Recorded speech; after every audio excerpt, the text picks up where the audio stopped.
I guess it'll just be us on screen. I'm not even going to do a timer. So your guys probably already see you. I actually have to get mine started. So hi, non-sec people. We'll start in a second. How's it going, everybody? Hi. Look how handsome one of us is. And it's Kate. Yeah, totally Aw. Okay, Totally there's Kate. the preview. There's this. Ba-ba-da-ba-ba-ba. We're having the same issue that we did yesterday. It's the curse of every time we get in a stream together, Jimmy. I think it's the chemistry between Yeah. the two of us because it always happens. It overloads the server and it's not electrical. Okay, so welcome to Sunday Mass. To give you an update on what's going on, we're just going to get started. We do have two guests coming. They are the founders of Mythcon. We're going to be talking about Mythcon later. I have some questions. Rest assured, those people on my channel won't be. But we'll also be doing the normal Sunday Mass show, but then talking about Sunday Mythcon and some of the controversy around it, as long as they make it in. So we were having an issue with video. It's right where that little Mr. Atheist icon is right now. As soon as they pop in, and Kyle, if they tell you they need a new link or something, just let me know. Nah. All right, let me introduce everybody here. You already know Kyle from the NonSequitur show and as my co-host on Ad Homies. Everyone welcome Kyle Curtis. Say hi, Kyle. You don't really have to. Please be seated. I like that you're trying to confuse them by waving. For anyone who doesn't know, they're very, very confused now. Well, Kate, Bionic Dance, why don't you say hi? Hey everybody, how's it going? Do you want me to plug my channel? 'Cause Yeah, I yeah. totally will. Yeah, plug your channel. Yeah, yeah. If you go to Bionic Dance on YouTube, you'll find me. I spend my time debunking religious videos, explaining why their reasoning is a complete pantload of crap. And I also do some entertaining animations, so you'll probably enjoy it. And if you don't, well, there's something wrong with you. Exactly. I will wait to introduce our other guest, and once they are for sure in here, we'll talk. Any update from them, Kyle? No. Okay. That's my kitty Columbia over there. That's our extra guest today. What does Yes. Colombia think about this presidency? Well, we'll get there. We'll start off then talking about, Kate, you did a video this week on creator burnout and such. So give us a synopsis and we'll discuss. Well, basically, I've been making YouTube videos for something on the order of a decade, give or take a few years. And sometimes it starts to get on top of you when you don't feel like you're being as successful as you ought to be. And when you're putting out a lot of content that you feel like you've put a lot of work into, but it doesn't seem like you're getting the kind of appreciation you feel like you ought to. And I mean, granted, not everyone is owed any amount at all of success, but at the same time, it's just like, Yeah. you feel like you feel like you want to move on to other things, but at the same time, you do have a passion, Right. and so you're really not sure what to do. You're caught up in this kind of cycle of malaise. So It's I think I just needed catharsis, honestly, because I've started putting out videos again. not to be like that guy who's only been in for, let's see, 7 months now, but I can even say after 7 months, you do, like, there are definitely weeks, because I've committed to the schedule of every Thursday, and there are weeks where like, do I care? Well, I just let the algorithm forget me. Because, yeah, it's pretty... Yeah, but you just let the other people do all the work, right? I'm just kidding. Kyle does a tremendous amount of work. He makes all the graphics and stuff, and all the templates and everything. I know this because I'm now his partner on another show. However, content-wise, that is a little nice. What does that look on your face? Not really. I think that You're saying it's not much work? what we do or what? No, what you do. Oh, so what we do? Absolutely. Yeah. I mean, you do all right. Oh, go fuck yourself. Oh, we might have people back. The window is... Hey there. We see you now. Are we good? Are we good? Do you guys see us now? Yeah, we're hearing. At least I am. I'm hearing a good amount of audio echo coming back in. We can hear and see you, actually. Is that All guy right. wearing underwear? Oh, they're pants. There we Okay, go. pajama pants. So we'll just keep talking while they get all settled in. Just give us like a thumbs up when you think you guys are ready to go. So Kyle, you'll have to look out for that because I'm going to be looking in my camera. Oh, we're good. We're talking about creator burnout. Yeah, I needed a sure. month. Do you guys know that we're on air now? Yeah, we're live, right? I don't Okay. know if they know that we're live. They'll figure it Don't out. say anything incriminating. Yeah. We'll get there. So yeah, there is I get it. There's a tremendous amount of I keep getting super burnt out. They're saying are you all still hearing echo? I would hope not. I'm not hearing anything at all from them. Okay. Neither are we. My chat was talking about echo a little bit there. We'll let them keep figuring out. So it is. So last week I actually put out a Twitter thing too. I was like, "What are the questions that you wish atheists would stop, or theists would stop asking atheists?" And I got a bunch of responses, and I just went through. I was like, "Ah, shit, already did a video on that. Ah, fuck, already did a video on that. Ah, shit, did that one." So, but there are a few good ones. I covered what is secular humanism this week because I think it's a term that people are using pretty ambiguously. Maybe don't fully know. Does everyone here consider themselves a secular humanist? No. I'm don't? more of a secular zeta reticulanist. Okay. Yeah.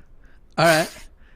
Did you say you're a communist? You know, you could probably still. I'm a secular communist. Yeah.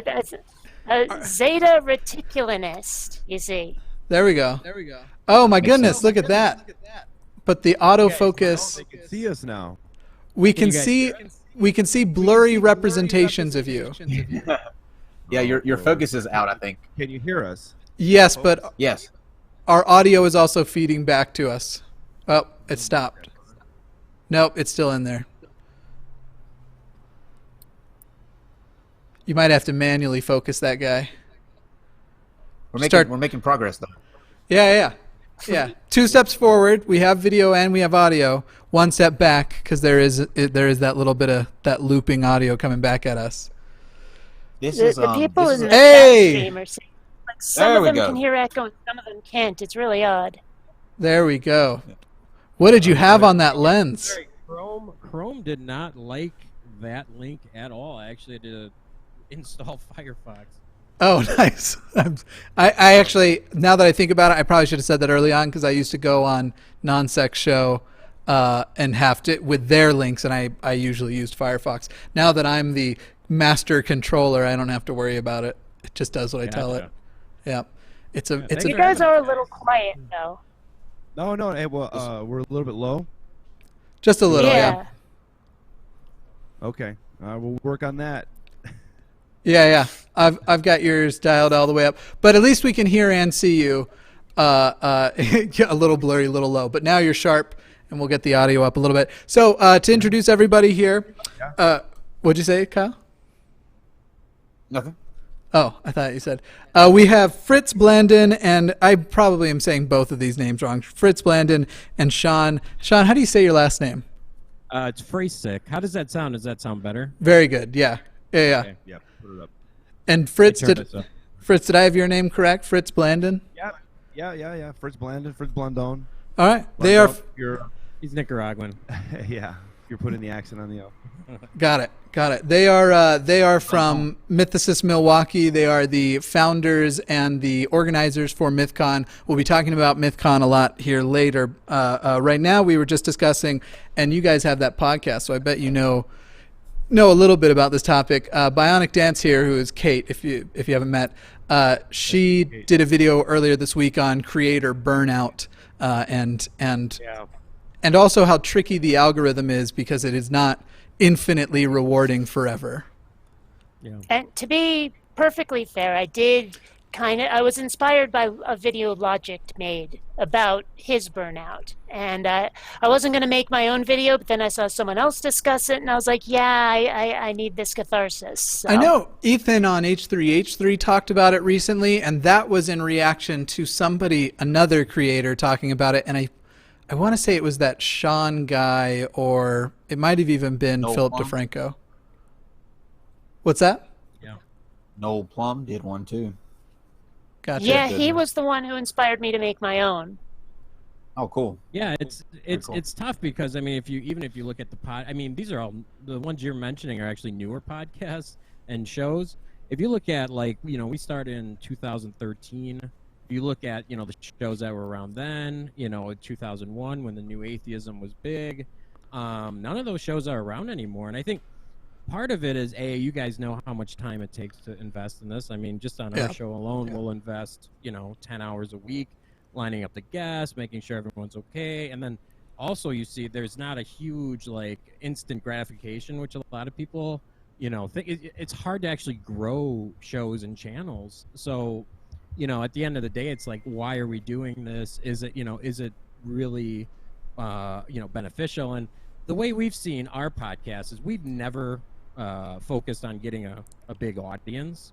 Really what it is, it's at the end of the day, it's the ability to network with other people's and make connections, to take that step from there and figure out what the next logical step is. Once you make those connections, that's the piece that if you don't have anything, but if you don't have a next step, well, it's kind of tough, like do you keep doing it to talk I ask to myself no one? that question every morning. Why am I doing this? Why am I doing this again? It's funny too. Well, I mean, it's we don't have a huge. it's funny because there's this sort of dichotomy where it's like, okay, I have a message and I want my message to get out there, so I shouldn't care about how many like subscribers or viewers I have. But at the same time, if my message isn't getting out there because I don't have the viewers and subscribers, then you have to have the one to have the other. Right. And someone on my my video about burnout, they posted a comment that said, "Oh, look, someone else who wants attention." I'm like, would I be on YouTube if I didn't? Yeah, Come on, no think shit. about this.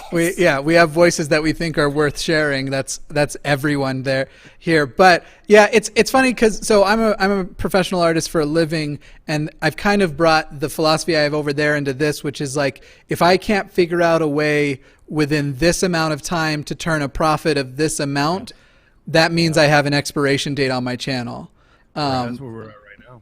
Yeah, trying to figure out what that day is and what I have to be. And by the way, that date is encroaching, so go support on Patreon. Shameless plug. But and so that's kind of my philosophy over here. Everybody gets suspicious when it's like, oh, he started plugging Patreon and shirts and stuff, but it is way more work than people realize. I love how much. What's that? I'm still getting that they're you guys are low on your the people in the live chat are still saying that you guys are low. Okay. Yeah, I'll turn agreed. it up again. But the thing is, I mean, like, what was it, 6-ish years ago, I had a Zazzle store. It's still up, but I don't bother promoting it anymore. Because when I did, all the other YouTubers gave me like 8 flavors of hell for it. And I'm like, what?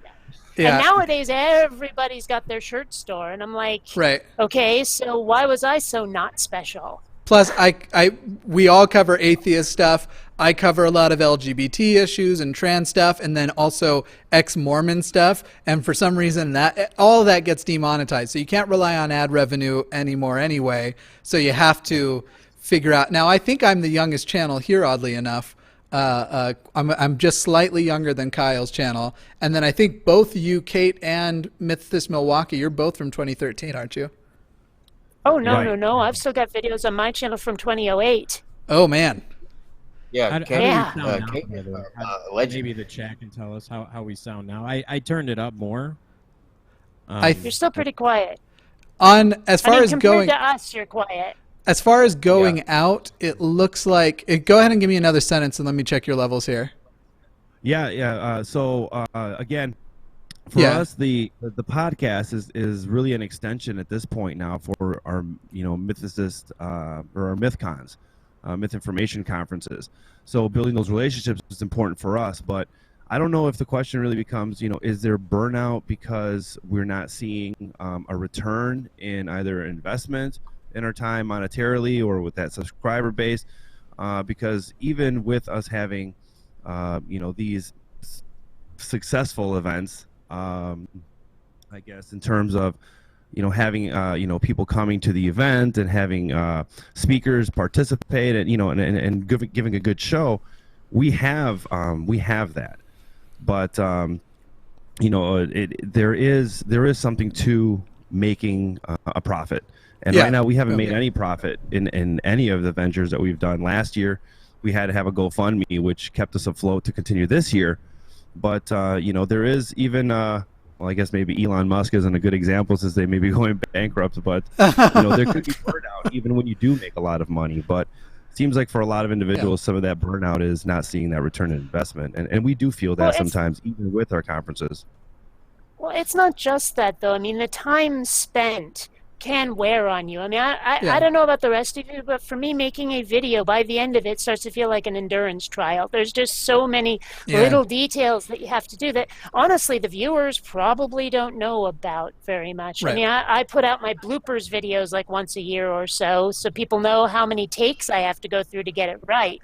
But even so, there's like, it's a 5-minute video can take 3 hours. Right. And to have a good looking video and it not just be shot off of the phone mic and phone camera, there's so much hardware and software you have to learn. It isn't. And now, as on the profit versus just time spent, I definitely think it's both. And this is, again, coming from the being an artist world, like, the more money I make as an artist, I can reinvest into it, and that helps prevent a lot of burnout. So I can get new equipment, and I can do new kinds of projects. So that for me definitely helps. But obviously, as with anybody, like as with anything, you do anything enough times, and you're just like going through the motions at that point. Can I pose a question to you guys? Actually, I think you just did. With the atheist sphere also. I mean, that's, we get into talking about Mythcon, we'll have more to talk about this, but in 2001 up to, I'd say, about 2012, it was kind of like what I call the golden age of atheism. So there were a lot of people making videos, there was a lot of interest, and there's a lot of people growing and a lot of things popping up, even conferences. And when you take a look around at that topic in the West, that topic is starting to lose its interest. And so that, it almost feels like you're spinning your wheels because you're kind of talking to a clientele that are kind of already seen it all and heard it all. I mean, have you guys noticed that as well? Yes. Yes. And what's interesting, what that made me think of is still kind of on topic, but slightly off too. Like, you don't know on any project the quality of subscriber you're going to get either. And that I saw I did a video that was my first that went viral, which was, it was a game show where people had to decide whether or not Jordan Peterson said a quote or if it was a random wisdom generator. And Matt Dillahunty was on the panel, was one of the contestants. And that video took off and I got a ton of new subscribers. But my subscriber engagement went way down because that's not the normal video I put out. So I went from like having about half of my subscribers, and I'm compared to everybody here, I'm small B, and I don't have that many subs. I just passed 3,500, but in 9 months, so I feel good. But I went from having about 50% engagement in a week to like 10-20% in a week from a video coming out, and so. You don't know how enthusiastic or what when you do finally find something new that people are like, oh my God, that's kind of funny and exciting, and we haven't seen that before. You don't know what quality subscriber you're going to get out of it. Well, even the fact that doing flat Earth videos will get you an entirely new, and I think that's the new. To me, that's the new atheism thing now. It's what everybody's kind of shifting to, just because it's. You get a lot of one thing about doing those is you will get a lot of engagement. It may not be the kind of engagement that you're looking for, but they show up in mass in the comments and replies. So, Well, I've been talking to people on my Facebook group about this, like the Bionic Dance Facebook group, because I was talking about things I might want to do to like change up my channel at least a little bit. And like you see those wall scrolls back there, I thought about putting those up behind me just as like some pop culture art just to have there. But people were giving me suggestions. They're like, why don't you tackle other topics? But the thing is that I started tackling atheism largely because I feel I need to out of self-defense, because there's religious people out there who will use their religion as an excuse to be real assholes to other people. That's just like, so if I start going after like flat earthers or anti-vaxxers or something, I'm not really doing what I set out to do. And I think that if people start ignoring religion as the threat that it kind of still is, it'll just keep growing back. Like there's no like fighting for that ability to coexist left anymore. Right. So I mean, Yeah, even if the audience isn't agree. engaging as much as I'd like them to, I still feel like I have to stay true to why I even started in the first place. What were you guys trying to say? I was going to say that I do agree that it's important to continue to have that fight for atheism to at least exist as an idea in our society and to be accepted and hopefully grow as a concept within our society. But at this point right now, I mean, we see that even in Congress, we still have, I mean, we know our vice president is an evangelical Christian with some really strong opinions that, if that sector of our society keeps pushing those agendas, we do have to be ready to be able to defend ourselves. It seems right now that the conversation really is shifting, if not towards more social political stuff within the atheist community. There is at least some science, environmental based topics, such as, you said anti-vaxxers. I would even say outside of flat earthers, we could even say like environmental issues. Right now we see that the boundary waters is going to be allowed to, have mining again in that area. So at least looking at the science, I think that's a really important root base for atheism. So if we look at the world through that scientific lens, we'll be able to then also have those conversations with other realms, not just, does God exist or not? Well, I just wanted to touch on that. Well, yeah, the science is important, but you don't have to be an atheist to support that. And this is the interesting thing, and this is what we've seen as the trend lines in the atheist community. The atheist community has always been bad at innovating. It's always been bad at pivoting and innovating and taking on things that people are actually interested in. And the God question has kind of been done to death right now. Now everything's cyclical, and who knows, Pence might become president if something crazy happens, and then all of a sudden it's needed again. But right now, the need is not to have these conversations. The need is to have these other types of conversations, like the flat earth thing is interesting for some, but more the political, social conversations right now. And and we've always been bad at actually thinking outside the box and putting things together that are hitting on the zeitgeist of what everyone's talking about while infusing the atheist stuff. And again, with Mythcon, we do have 90% of our speakers are atheists. We have 90% of our speakers on stage that are atheists, but we're having them talk about different things while still supporting that underground, that foundational thing of normalizing secularism. And the new atheist movement really is needed in areas like Kenya and Saudi Arabia and Iraq and Iran, and for the new atheists to continue to have a positive impact on the world, we have to start thinking globally, and that's one of the things that we're kind of trying to challenge with our organization. That's what. Yeah, you still see some of the creators doing well on taking on more, because taking on American Christianity has been a little bit overdone, as you were kind of talking about on the God question too.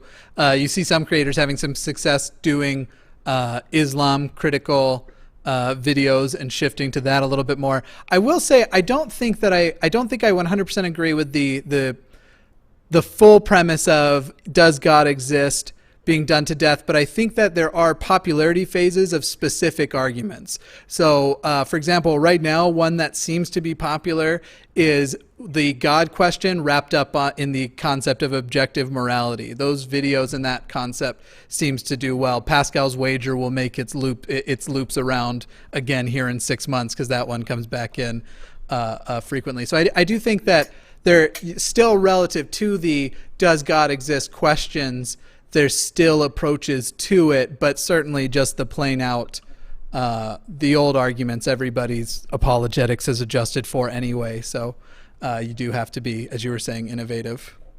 Yeah. I mean, generally speaking, when I go to make a video, I go looking, I start doing a search for various keywords, religion, atheism, whatever. And then I'll look at, if I don't find anything, I'll start looking at my own videos where I've linked the channels of all the people that I've responded to. So I'll see, have they put out anything new? Have they put out anything new? And I think that's a good way to stay current, is just to see what my former, I guess I'll call them opponents, are talking about now. I mean, so maybe that's not what appeals to atheists necessarily, but it's certainly what's important in the world of theism. There's not enough Trump on these channels, but we balance that out. That's coming next. But one of you is trying to make a point again. I was just going to say, how many of these conversations have been around like Robert Spencer or around Islam right now in our society? Because I know that for many of Western societies, especially in Europe and in some cases here in the United States, criticizing Islam is a lot more of a touchy, sensitive issue for our society than it is to question whether or not Jesus existed or, God from the Christian. That's Jewish viewpoint. Heads where they are. There is an out of control group of people that mistake Islamic criticism for Islamophobia. And it's because the word Islamophobia isn't well defined. Everybody knows of an actually Islamophobic person that we wouldn't mind calling it, but there's this gray area with a lot of people that are being accused of being Islamophobic for being critical. And that's absurd. Yeah, in my opinion. I think all ideas, should be, allowed to be criticized or talked about. But, again, I do agree that people seem to have a difficulty moving away from the ideas and attributing it to the actual person or individuals that are actually believing those ideas. I definitely think there can be a danger, and we'll probably talk about this more later when we get into the nitty gritty of Mythcon. But I'm more thinking of flat earthers when I say this part. I think there's a danger in groups that are extreme and fringe, giving them the platform in an equal way. So, for example, like Westboro Baptist Church has never gotten the equal platform. Nobody invited them for a serious debate.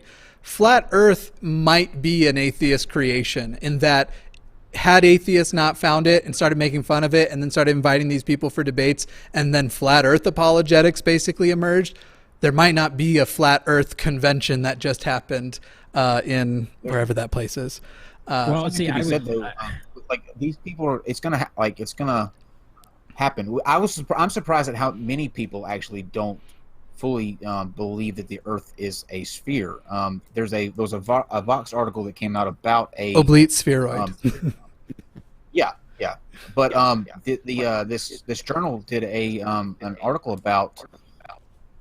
It said that 66% of millennials could, with confidence, say that the Earth was a sphere. Only 66, meaning that 33%, or 34%, excuse me, could not. So I mean, that number's rising, and I think that it's important for people to be tackling that issue if it's going to be that way, to give a different side, because otherwise, I mean, you have a lack of.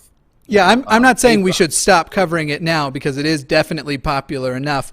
I wonder about the consequences of basically the first time exposure, and then you have to consider what the purpose of an outlet is and whether it fits in, and maybe it does and maybe it doesn't. But what the consequences are of that first time. Yeah, but 4chan has not launched the career of anybody. That I know of. Maybe Jordan Peterson. I don't know. We don't hear you guys. My question about flat earthers, I mean, are they a threat in any way besides, hey, look, you're a kook? Real quick. Your audio's gone dead again on the myth. Yeah, it has. I don't know what's going on. But, I mean, because like I said before, I argue atheism in the name of self-defense. Unless there's a reason to do that with flat earthers, I'm probably not going to cover them. I mean, they're comedy, but what else are they? They're getting bigger, and the worst part is, because we live in the United States, I can totally see somebody like a Wendy Wright, who in 10 years from now is saying, Let's teach the controversy, referring to flat Earth this time. Okay, fair enough. Makes a good point though. They don't hurt. That is a good point though. They really don't. They don't have the kind of hurting power and potential that religious people do. It's just that they're I don't know about the shape of. I don't know if I agree, but I'm also the one who's like, Mormons aren't harmless just because they're friendly. Wait, how would a flat earther be harmful? How would that ideology become harmful? I mean, if someone can point out a way to me that believing in a flat Earth is going to hurt people, believe me, I'll jump on that bus. Yeah, so I guess just the raw belief, maybe not, but the fact is that none of them are just believing. This is a very loud group, and they are trying to perpetuate both poor ways of using science because they pretend what they're doing is the scientific method, and just bad education in general. So it's just like how I say any religion that has a faith-based claim is still perpetuating the idea that faith is rational, and I think that's harmful. And so I would go with this. Not the same way, though. But what I mean is, like, are flat earthers going to be stringing up spherical people? Are flat earthers going to be like, well, because we believe this kind of science, we will thus do this to the world that will, advance climate change or some shit? I don't know. But, I mean, I'm asking, like, how are flat earthers actually a genuine threat? I think the way I laid out, it's just literally to education and the utilization of knowledge. I can't tell you what the final result is. I'm not going to say something as extreme as they're going to hang people who believe in the globe, but certainly that poor education, perpetuation of faith, and continuing to teach bad methods of scientific evaluation certainly can have extreme consequences. Let me try asking this question another way. We've seen the kind of harm religious people can do. How will flat earthers do similar kinds or levels of harm that have the same sorts of effects? Are people going to start ostracizing their spheroids? Are they going to find some way to, like, I don't even know, but there are things that happen as a result of religion that hurt people in ways that right now flat earthers don't, even if it is just education. Yeah. So as I've said, I can't tell you what the ultimate consequences are going to be, but we do know that, Kyle, you were just presenting the statistic, the number is rising, and that bad of education, that bad of emotional investment. And by the way, I mean, there's also common threads between I don't know if I've met a flat earther who wasn't also an anti-vaxxer. That is certainly a ginormous public danger. Sure. Can you hear us now? Yes. I think you're both right. I think it's harmful. Yeah, I wouldn't even say that my point is averse Kate's. I'm just saying that, because you can't harm. It's more harmful to themselves, I think, because they're not trying to advance and learn correct ways to do science. But in the same token, they can't do the damage that a religious faith could. So I think you're both right in that case to some degree. Do you think, if anything, having the conversation about the flat Earth, if anything, there might be some residual increase in the conversation due to the fact that it's out there in the ethos now, and now people are, maybe this is a thing simply because it's out there. But do you think, if anything, they just kind of came out of hiding, I should say, in terms of that idea, and now they're feeling empowered to say, hey, I do believe in this flat Earth. Obviously, they need to be educated on why they're wrong, but all we're seeing right now are just individuals coming out and sharing that perspective. I mean, it's the same thing of saying, how many individuals might be alt-right, but if we don't have conversations with people that are alt-right, we won't know how much of our society might actually have some of those, in some cases, dangerous ideas. I don't think that flat Earth was near its popularity before it got a mainstream, or whatever you would call the stream it's in, before it became a social movement and started existing online and getting exposure. I'm not saying that these people couldn't easily be convinced, but I think it is much more of a certainly these people were already latently ignorant and often the type of person to be contrarian. But no, I don't think that it was in hiding, because there just wasn't this information of this anything beyond look how flat the horizon looks. Now they're coming up with pseudoscience to represent why it all makes sense. And now people who are on the extremely religious end can go, oh, I actually don't have to come up with a reason why the Bible seems to suggest a flat disc when it meant a sphere, because now I can just say it's not a sphere. I do think it was I think it is the exposure that made that movement grow. It's a group of people that I think don't really honestly hold to this belief. I think the majority of them I agree. Don't believe that the Earth is flat whatsoever. What it is, it's a group of people that feel like they have a community. They're the jaded ones, the ones that feel like everything that the government does is underhanded and NASA lies. It's just a group of pissed off people, and they've turned to one common ideology. But for the majority of them, I don't think they hold to that. If you demonstrated that to me to be true to me, it wouldn't be hard. It wouldn't take much evidence, and I would be quick to go, okay, that makes sense. However, because I came from Mormonism and hated when any religious person condescended and was like, you don't actually believe that. But now as an atheist, also here, you don't actually not believe in God. You have that belief. You're just sinning against him. I am always reluctant to accuse anybody of not believing that which they advocate for. Certainly those people exist, but this is absolutely provable. I mean, they're denying reality. Mormonism is absolutely disprovable, and it's still a fast-growing religion and one of the most powerful. God is something that can't be proven or disproven. That's not the only belief of Mormonism. But flat Earth can. That's not the only. The flat Earth is absolutely disproven. Mormonism isn't just that a God exists. There's that the American continent was a promised land covered in Native American Jews that killed each other by the millions. Like, these are anthropological questions we can disprove with. That's right, but the Earth is different. It's something that you can see. That is a completely different issue than anything to do with religion. I agree that it's way more far-fetched. Daily basis that the Earth is not flat on a daily basis. I agree that it is more far-fetched, but to the person committed to believing it, I don't see it as different than a religious belief. That's an outrageous comparison. What I've never heard, people don't say why anyone would cover up the shape of the Earth. Where it's like, oh yeah, the Earth is really flat. I've heard a couple, but they're telling you it's a sphere because and they've also said some of the weirdest things, like that there is a fleet of jets that circle around the disk, so that if people are trying to find Antarctica or something, they shoot them down.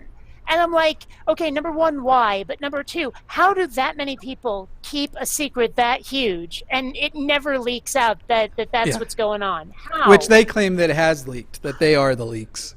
But I mean, one of the explanations I heard, I think it was on Joe Rogan's podcast, he had this fighter on who kept saying, I'm crazy. But he was like, that's why I believe it, because I'm crazy, which is kind of a funny admission. Eddie Bravo, yeah.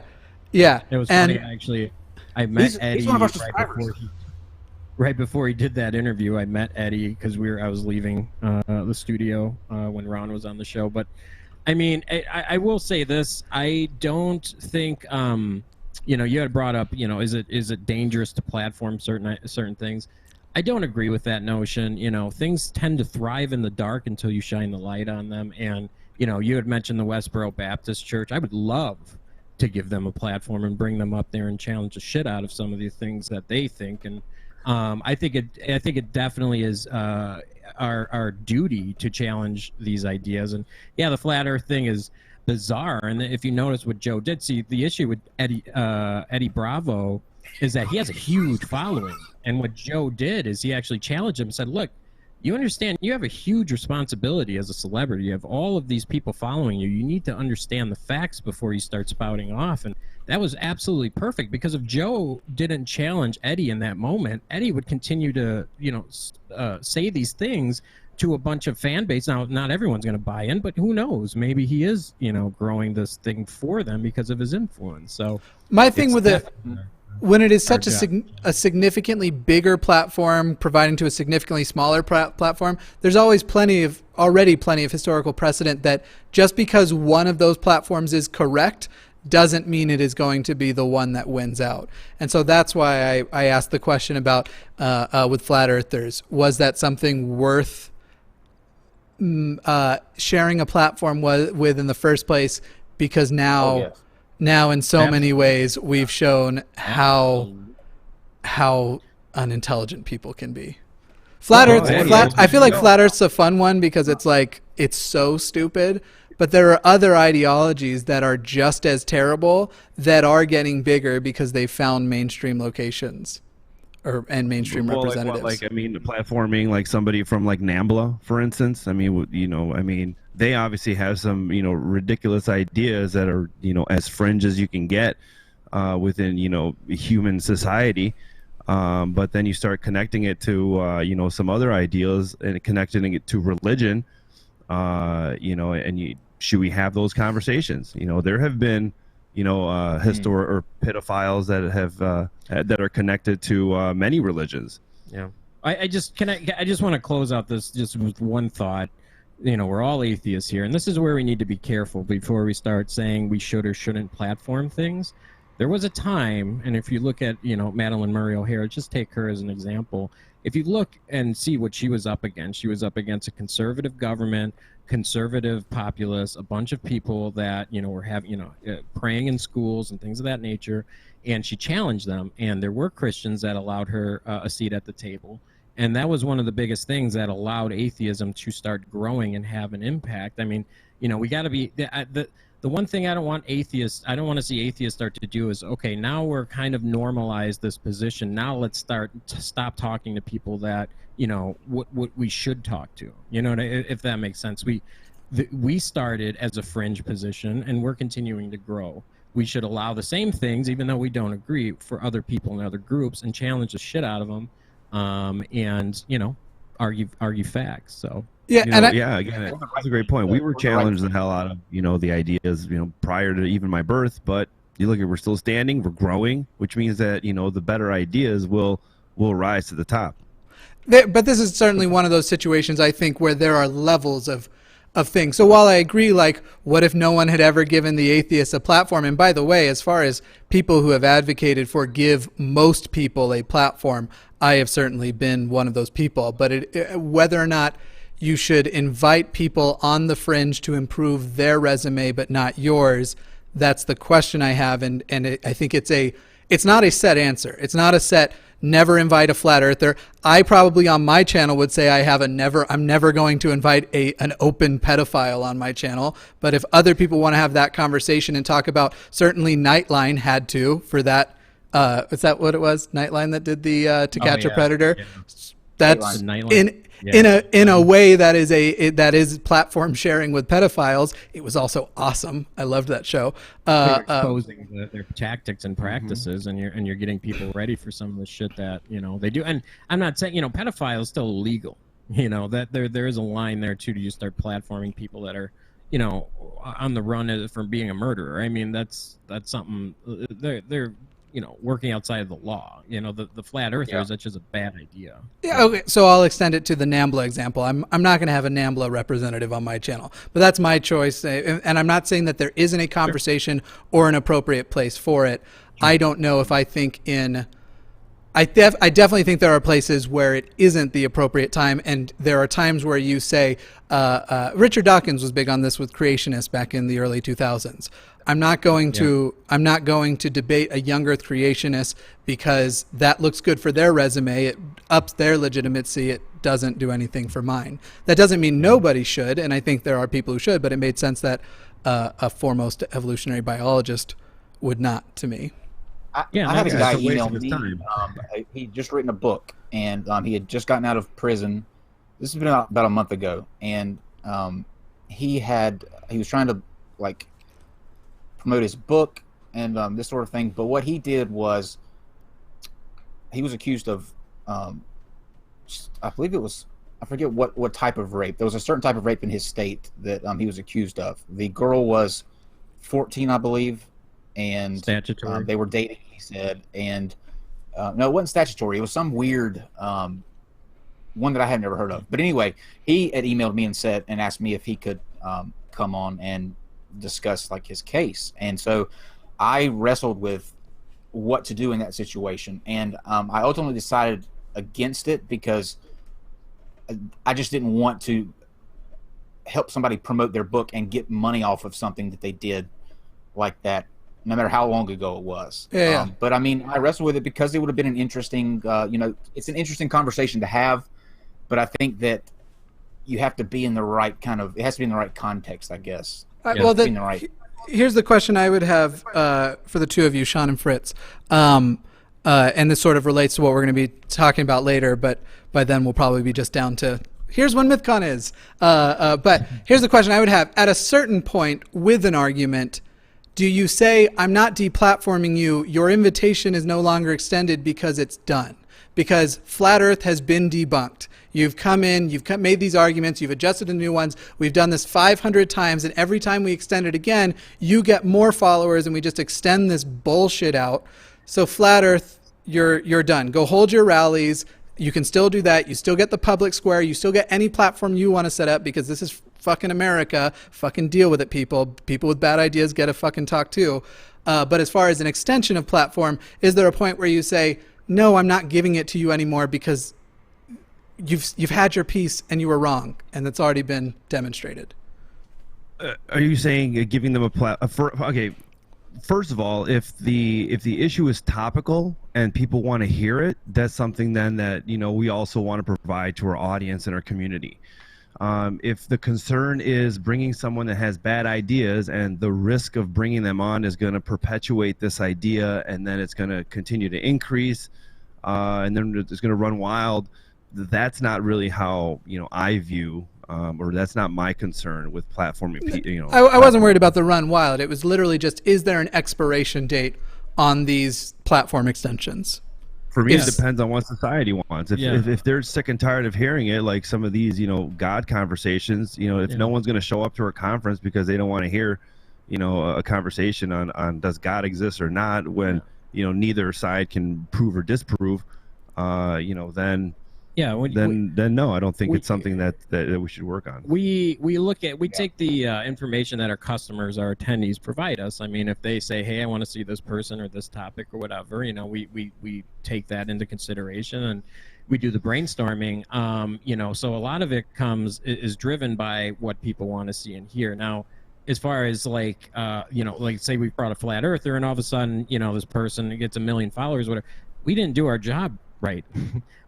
we didn't challenge him him or her appropriately. I mean, that's part of it too. Like, you have to look at the skill sets of people and make sure you're setting up conversations that are going to be beneficial. And with Mythcon, it's more of a conversation. And in a lot of these cases, there's no right or wrong answer. Unfortunately, I know we would all love to think that there's a black and white to a lot of this, but there really isn't, man. Like I take positions from the right, from the left, from the center, from the top, from the down.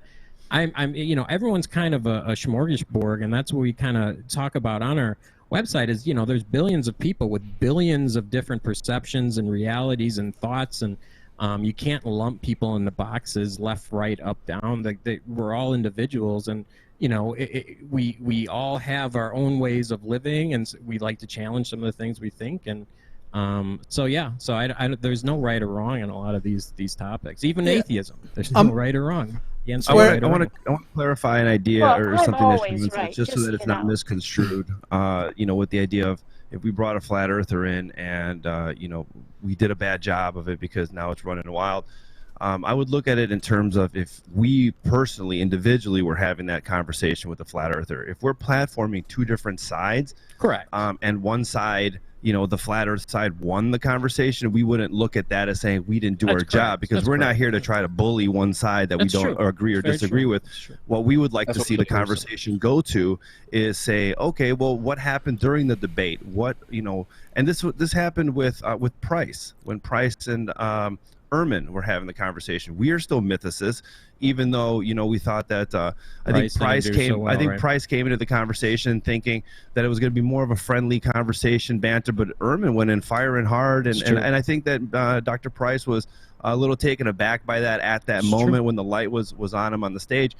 But we're still mythicists. But then the conversation went through other podcasts and conversations. Well, what didn't he bring up? What could he have brought up? And then that's where the conversation goes next. But I just wanted to clarify that. If anybody's out there saying, oh, well, this is an example of us bullying somebody. Yeah, we don't do that. So I think on your end, more so on my question where I've come a little bit your direction, certainly on the concept after your explanation as far as concepts, but I think I still maintain at a certain point, Victor the Flat Earther, for example. I actually kind of like the guy. I think he's kind of funny. He's completely unreasonable. At a certain point, though, he spouts the same things, the same debunking, and even if every one of his episodes gets good viewership, personally, I don't think that's a good enough reason to continue to extend. But that's just where we differ. I think at the level of the individual. But maybe you guys haven't met Victor, and maybe if you met Victor, you totally get what I'm talking about. I love Debbie, and Debbie drives everybody up the wall. But I think Debbie's a caricature, though. Debbie's like Milo. Yeah, Milo Yiannopoulos is less of an actual real commentator that people are taking seriously. He's more of a cartoon character. He really is. Well, I'll tell you, at one point, people were afraid to talk to the guy, though, too. And it was a huge deal to put him on. I think it all depends on the individual. It depends on, does Mythicist Milwaukee, the question is, are you willing to platform this person or this person? They'll bring up every idea under the sun. Really, it comes down to us as an organization. Do we feel this is necessary? If not, we won't. But the other thing that you guys are describing here is Alex Jones, the Alex Jones phenomenon. Yes, most of the people that listen to Alex Jones don't believe that the frogs are turning people gay and, all the other crazy shit he espouses, but he's incredibly entertaining. I watched a compilation the other day, a 20-minute compilation of him just yelling and screaming and ripping his shirt off. I mean, there is unfortunately an entertainment value to that, and unfortunately the people who are watching those clips, I agree. However, I actually know a good number from Wyoming, which is where I went to high school, of people who think InfoWars is the only place you can get the real news. So it isn't everybody. They are effective. You're always gonna have those people. I mean, you have people in Saudi Arabia think women shouldn't be escorted without a male in attendance. I mean, you're always going to get those people. Unfortunately, denying them the ability to speak only grows their. I mean, look what happened to Alex Jones. His influence went insane when he started getting banned off of these things. We don't want to create a problem with that. Let him talk. Let him go on there and scream and act crazy, because the logical people are going to say, okay, we see right through this guy. He's kind of funny, But you're always going to have those others that, unfortunately, you got to keep working hard to try to get to. And I think Alex got a surge from being in the news, as literally everyone does. But I genuinely do think his deplatforming from YouTube is going to have a net negative very shortly. He's basically, it's Balloon Boy. Balloon Boy had a big surge of views. But the thing that's scary is now what YouTube has done is they've created a rock star that another platform can build around. I mean, this is, you're seeing this more and more. This is how you create competition, unfortunately. And this guy is not a broke guy. I mean, he has money and he has influence. You may see another company use him as their poster child, and all of a sudden you create something around there. So YouTube's creating their own competition. Facebook, Twitter, they're all creating their own competition by trying to moral police these people instead of just letting the public decide. Potentially, but I don't think following, but I don't think it'll last. I think he's going to go down to irrelevant. He's got a base following, but people for the most part don't follow that closely, like his day-to-day news stories. If he does something that's outrageous and makes an outlandish comment, then I think people tune in for that or for the parody stuff. But in terms of following him on a daily basis for the news that he puts out, I don't think that's that big. And I certainly think now it's going to become minuscule. I mean, people are having to actually seek him out on a different platform, and I don't think that's going to work out. And YouTube has so cleverly monetized, and even if he got every one of his subscribers and then doubled it and found a new platform to put it out, it would crash their servers, because the infrastructure alone on YouTube is something that you cannot duplicate. And everybody who had a chance of it along the way, if someone was going to replace YouTube, they had to have started decades ago, and if they did, 10 years ago, they were bought by YouTube for $7 billion. I mean, that's what's happened along the way. So specifically with the YouTube platform, I'm not too worried about it. I see your point with the social media, the Facebook, the Twitter. If Silicon Valley is now, determining what's going to be, in the public square, I mean, because really, right, and that's a problem too. That's where the conversations are right now, regardless of whether you want to see these as, well, they're private entities. Well, right now, what these companies have done is they've just closed or narrowed, slightly by, the name of Alex Jones, at least, the Overton window. And now you've got a fringe that's a little closer to the center. And when are they going to stop chopping down at the ends until now, your side is now having, ideas that aren't going to be, that's allowed slippery to slope, though. I would also say never say never. I mean, if you were to look at 2005 and you saw how Facebook was owning everything, I mean, go back to MySpace. MySpace was doing so well. All of a sudden, Facebook comes along, that was put in its place, and then all of a sudden, Twitter comes along. Now that's where the conversation is happening. So, I would just, never say never. You never know how these trends and how these companies are going to operate. I get why that feels. YouTube is hemorrhaging money. So I know that feels like an appealing metaphor, and it makes sense on base level. But YouTube versus the next video platform is much less like YouTube versus or Facebook versus MySpace, and much more like Google versus Bing. You have to completely redo everything and then innovate to ever have a chance at taking out Google, and it's very unlikely to happen. I'll never say never about anything. Yahoo! Kate, what do you think about the whole situation? Yeah, Kate, we gotta get you back in, and then we gotta talk shit about Trump. Kate gets last word on the issue. Okay, well, I mean, first on the whole, like, nothing will replace YouTube. I have watched one or two videos on Dailymotion, but it's not. I have YouTube. too. Right? I mean, honestly, with the whole Alex Jones thing, I mean, the guy is comedy. That's all there is to it. He's not. I don't know why people would ever take him seriously. But then you've also got Rush Limbaugh, and the two might as well be brothers. So they're not I don't so know. far off.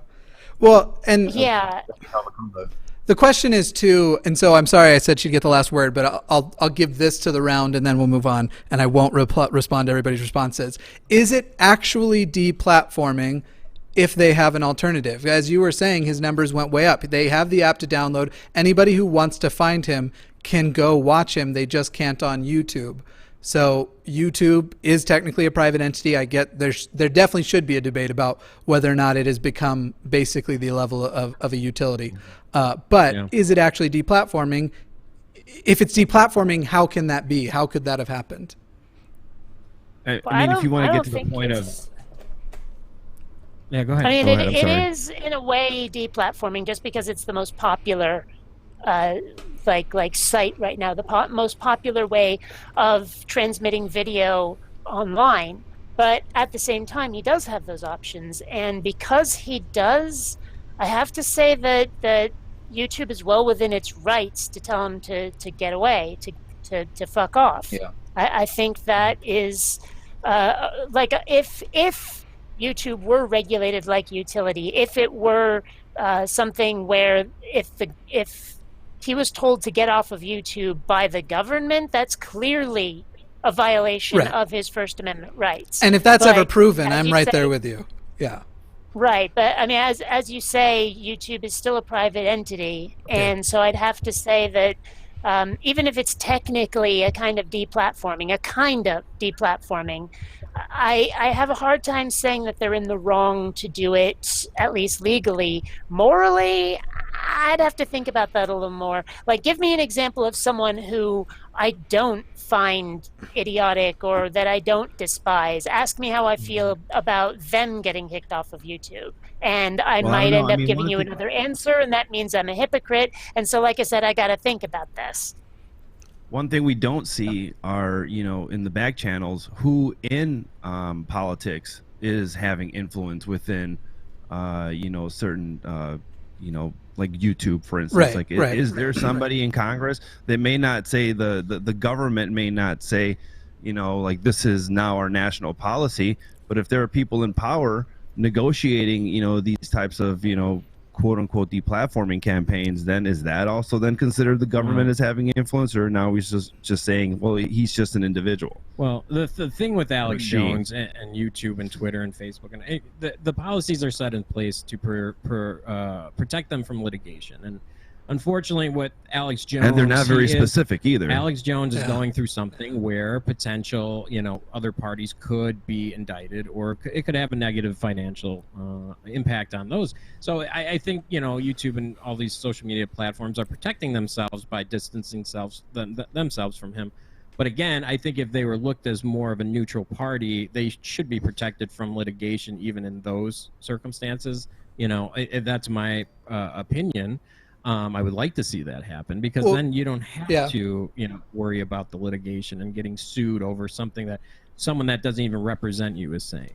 One question for the both of you then. Do you think that Alex Jones was removed for, and I'm only going to ask the question, I won't answer because I said I want to make any more points and I'm just a filthy fucking liar.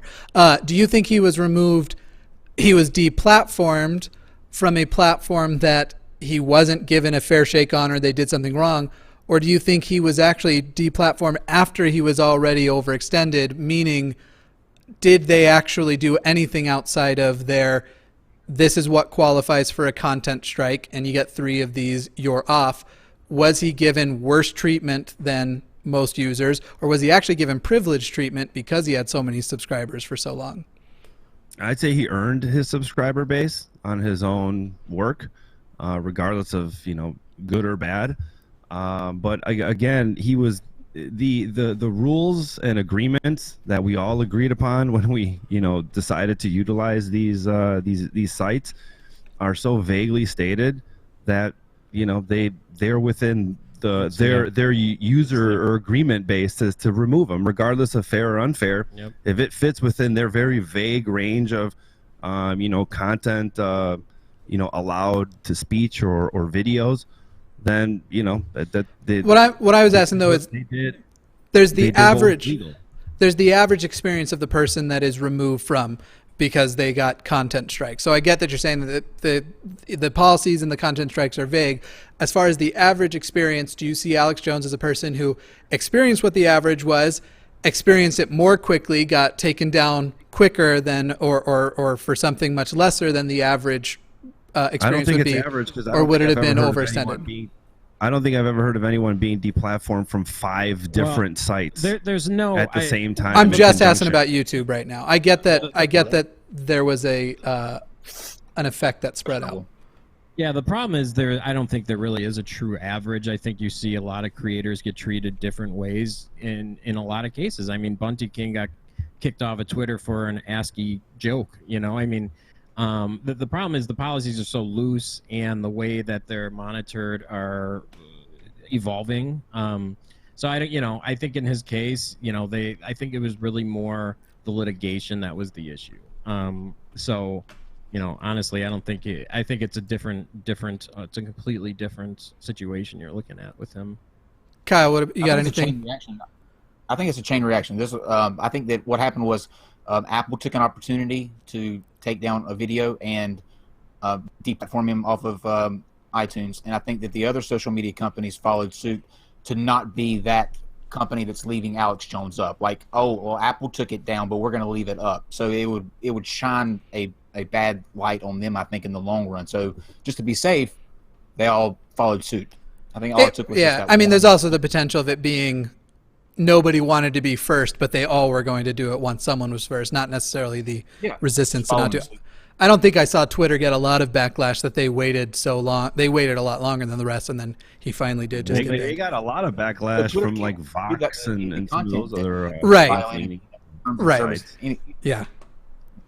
I guess I don't. I should take Fox more seriously, but I guess I don't. Let's do we'll talk about with a V. Oh, Vox. Okay, we'll talk about the question of the week, and we're going to kind of speed through the rest of these things because we are already starting to. We've gone long. So the question of the week, this was asked out to Twitter followers, and I actually feel bad about this one. I was pissed off when I wrote it, and so I wrote 3 options that, to tell you the truth, they're all polarizing. Not all of them. 2 of them are. And my actual position doesn't represent, so not my best question of the week. I'm sorry, everybody. But this was the question of the week. What do you believe the motives are for Fox News and the GOP continually bringing up the Molly Tibbetts murder? Your options were genuine concern, to pass racist laws, or TV ratings.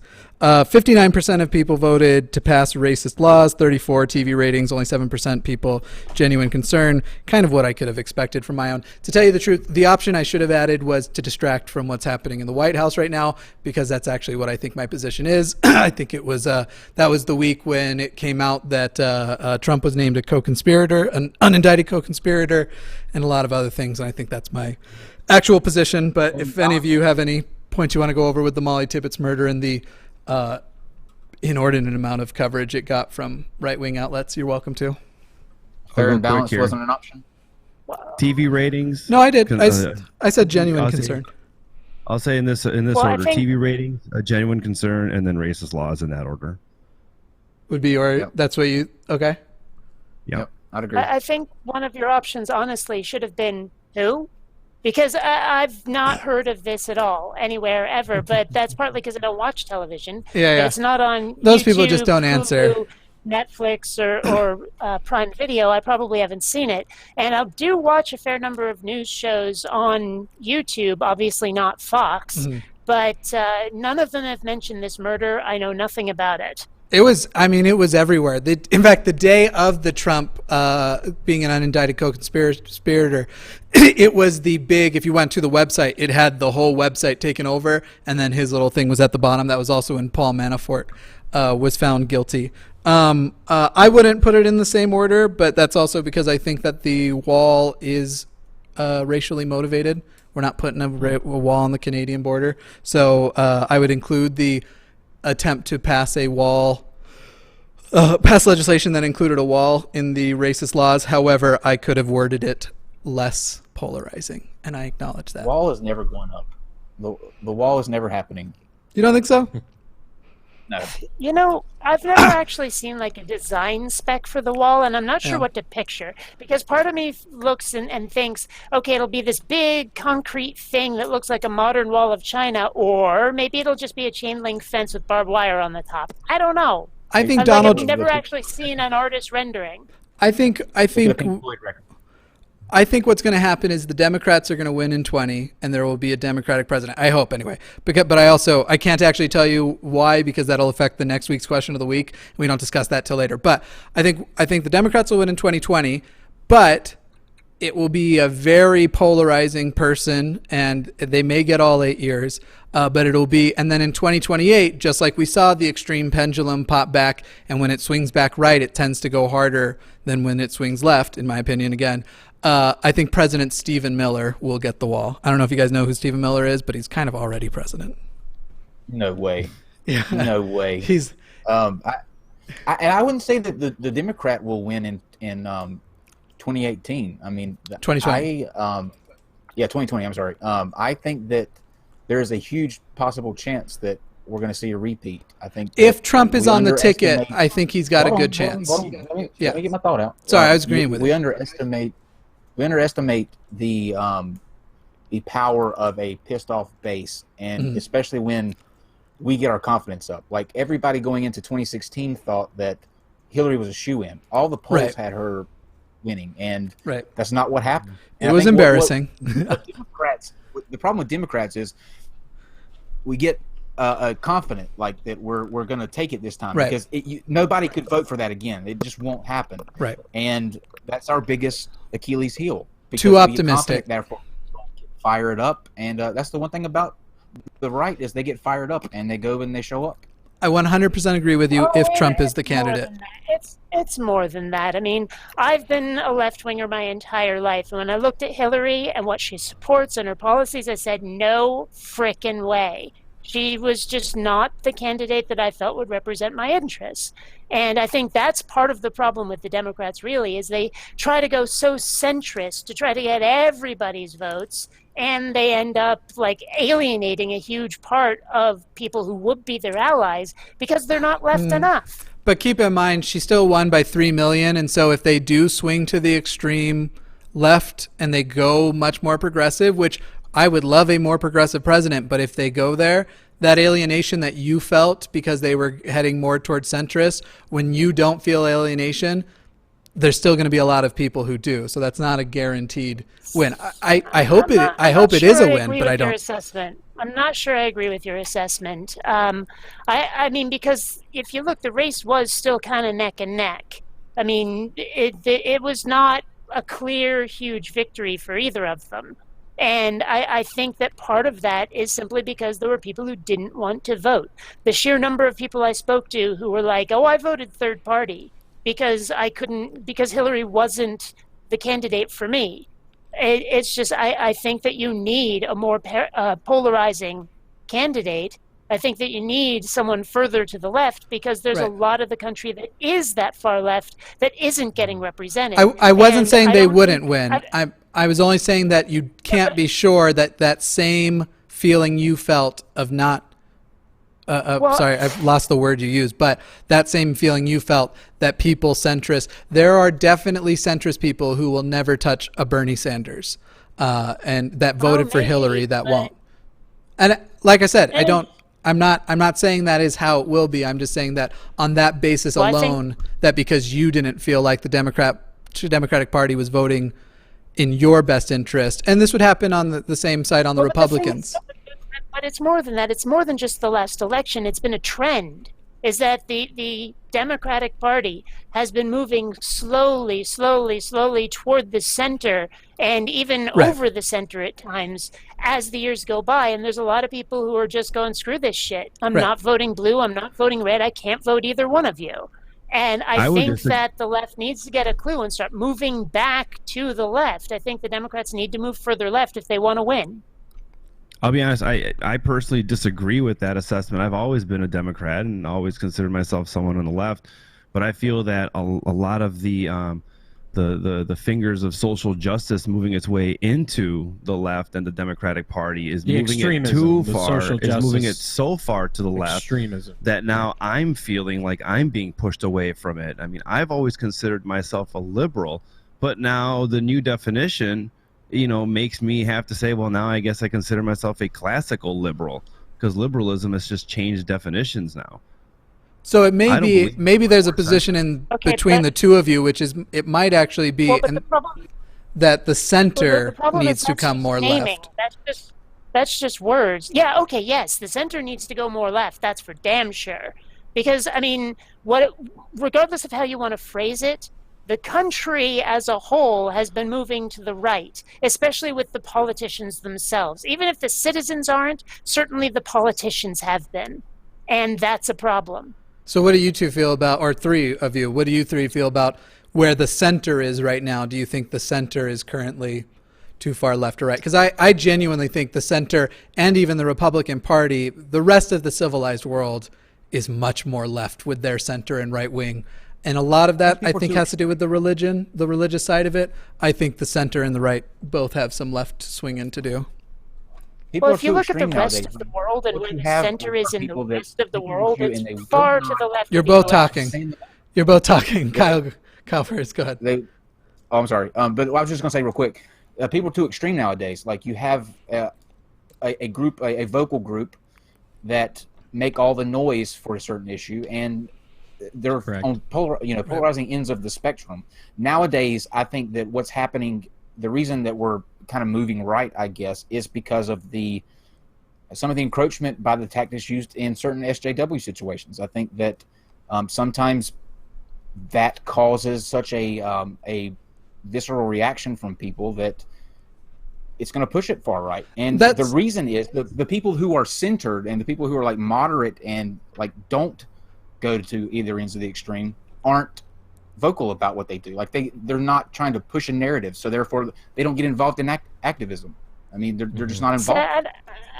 I don't think I agree, because again, I'm talking about like the politicians, the options people are given for when they're voting. I mean, you might talk about people having a conversation, people protesting, whatever, but the politicians themselves, we're not given an option to vote for someone who's really progressive, who's really left-wing.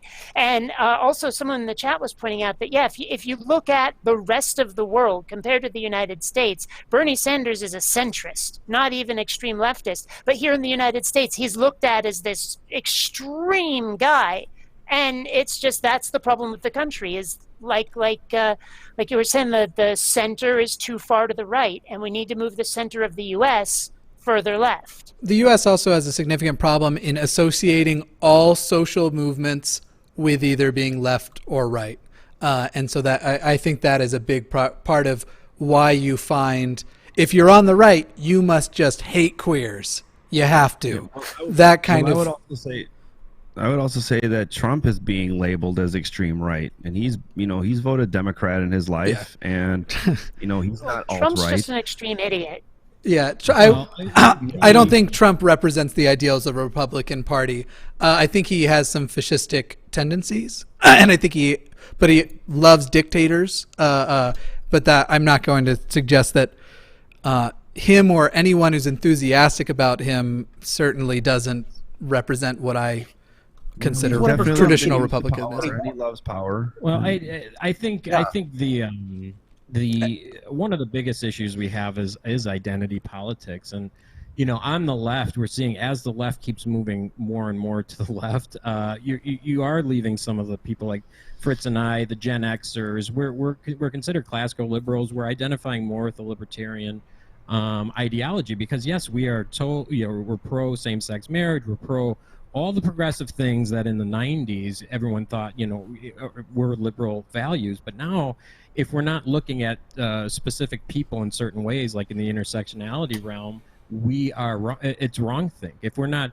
collectivizing people and putting them into boxes, that's an issue. And we're all very individualistic. The Gen Xers are very, very proud and stubborn, and we do have liberal values, but when we're told we're racist, we're Nazis, or white supremacists, that really affects us. Me as a first-generation immigrant to the U.S., correct. I had to learn English. Correct. So, I mean, the left I don't know starts who you guys are hanging out with, but this does not match my experience in the least. I'm not sure if you saw what happened with Mythcon last year, but we were called white supremacists, Nazis, rape apologists. We were called all of these things by left atheists. We weren't left enough. And it was extremely disheartening to see how the left is eating itself, and how identity politics is kind of inserting something that shouldn't be there. Well, hold on. I think part of the problem here is that the people who may have given you a hard time, you seem to be associating the entirety of the left with them, and I think that's just as bad as the identity politics you're talking about right now. That's how communities work, though, especially when you go back to your community. I defend that a little bit, but on my end, I get the whole spectrum of. I have been attacked a lot on Non-Sex channel for being an SJW, but get called a bigot and a racist in other places. So it's weird because people can't even decide which one. No, well, I mean, good luck with that. Brian, I wish he was on this, because he always brings up the universities and kind of where the universities are trending. And like, I argue with him as far as how big of a problem this is, but when you start seeing the way courses are being taught, and how white people need to leave the room, and how we're told you just putting up something that says there's nothing wrong with being white, that's all of a sudden seen as something extremely negative. We're not making this up. I mean, we're starting to see this play out in many different ways in many different areas, and that's kind of some of the things that we are challenging right now. It's not, the answer to racism is not being racist. The answer to sexual or judging people based on race and sexuality is not doing the same. I mean, if you would have saw, I don't know if you guys caught the conversation with Thomas and Sargon last year, but Thomas got to a point where he was advocating to judge people based on their race in the case of affirmative action and things like that. And instead of looking at people as individuals, I mean, this is where we're kind of trending right now on the left, is to, collectivize people and treat them differently based on certain subsects of, Yeah, I actually haven't watched the conversation. I've only heard about it. But as far as I'm not sure that I think that characterization, so I'd have to watch to find out, is going with just he advocates judging people just on race because he approves affirmative action. I'm not sure that equates. I get that that's the literal application. However, affirmative actions justifications are nowhere near arbitrary and just, hey, let's help out the black people because that's the cool thing to do. It has to do with balancing a systematic problem in the past. But what's that? Right, but the answer to racial discrimination is not more racial discrimination. Yeah, here's what I would say. If we need more women, what I see that's going on with that, I see something entirely differently going on with that.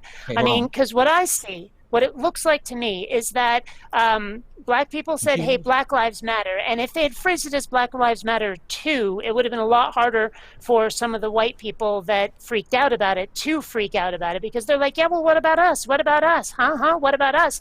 It was sort of a it sounded like they were being attention hogs, is what it sounded like, because nobody made a statement about white lives and whether or not white people mattered right up until they started making a stink about it.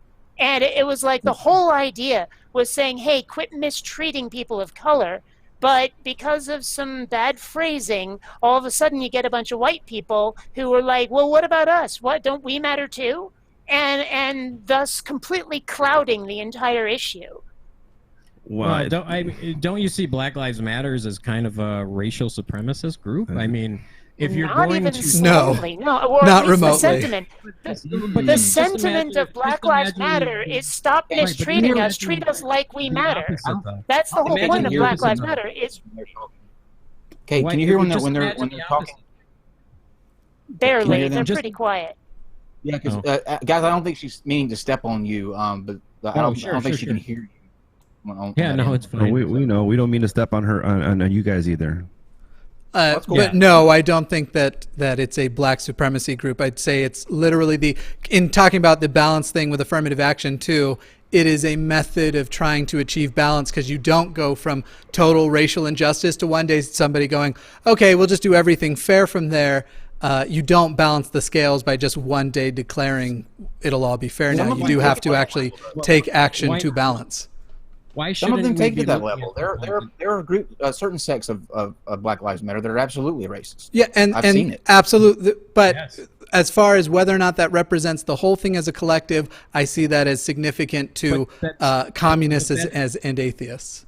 No, but that's the issue, though. When you create something that is that divisive, you start having these subgroups that do turn it into that. I mean, this is like saying, white lives matter or Asian lives matter. I mean, why can't we just say everyone should be on the same playing ground? I mean, the egalitarian and the liberals should say we should treat everyone the same. We shouldn't even be looking at people based on their race, and instead we're constantly backing up. Like, the other thing on the left that you constantly see is the defending of Islam. I mean, why are we defending something that it stands so stark against our values that it drives me crazy, like we should be looking. But that is terribly different. As far as the Black Lives Matter was a reaction to an absence of that sentiment when white lives we already knew mattered. Nobody would be mad if there was Asian oppression and Asian people were coming up and saying Asian lives matter. They've never said Black Lives Matter more. Certainly individuals have been radical in ways that are not helpful. However, the Black Lives Matter movement was a reaction to an absence of that sentiment, not trying to add on to everything was equal until they said everything's equal plus Black Lives Matter. That's just not what happened. Sure, there were. And again, when you say that the left is doing this, that, or the other thing, I don't know which lefties you're hanging out with, but I've not heard people on the left defending Islam like you just described. I've never seen that. Oh, I've definitely seen. There's, I don't think it's necessarily uniformly, but it is weird. There is a weird existence of people who are ready to call anyone an Islamophobe for saying something like the burqa is culturally offensive. That isn't something anyone should do. I don't think that it's fair to classify that as a left, like that. I mean, maybe there's people on the left doing it, but to say, oh, the left is doing this, I don't think it's as pervasive of the left wing enough to be able to say that about the left.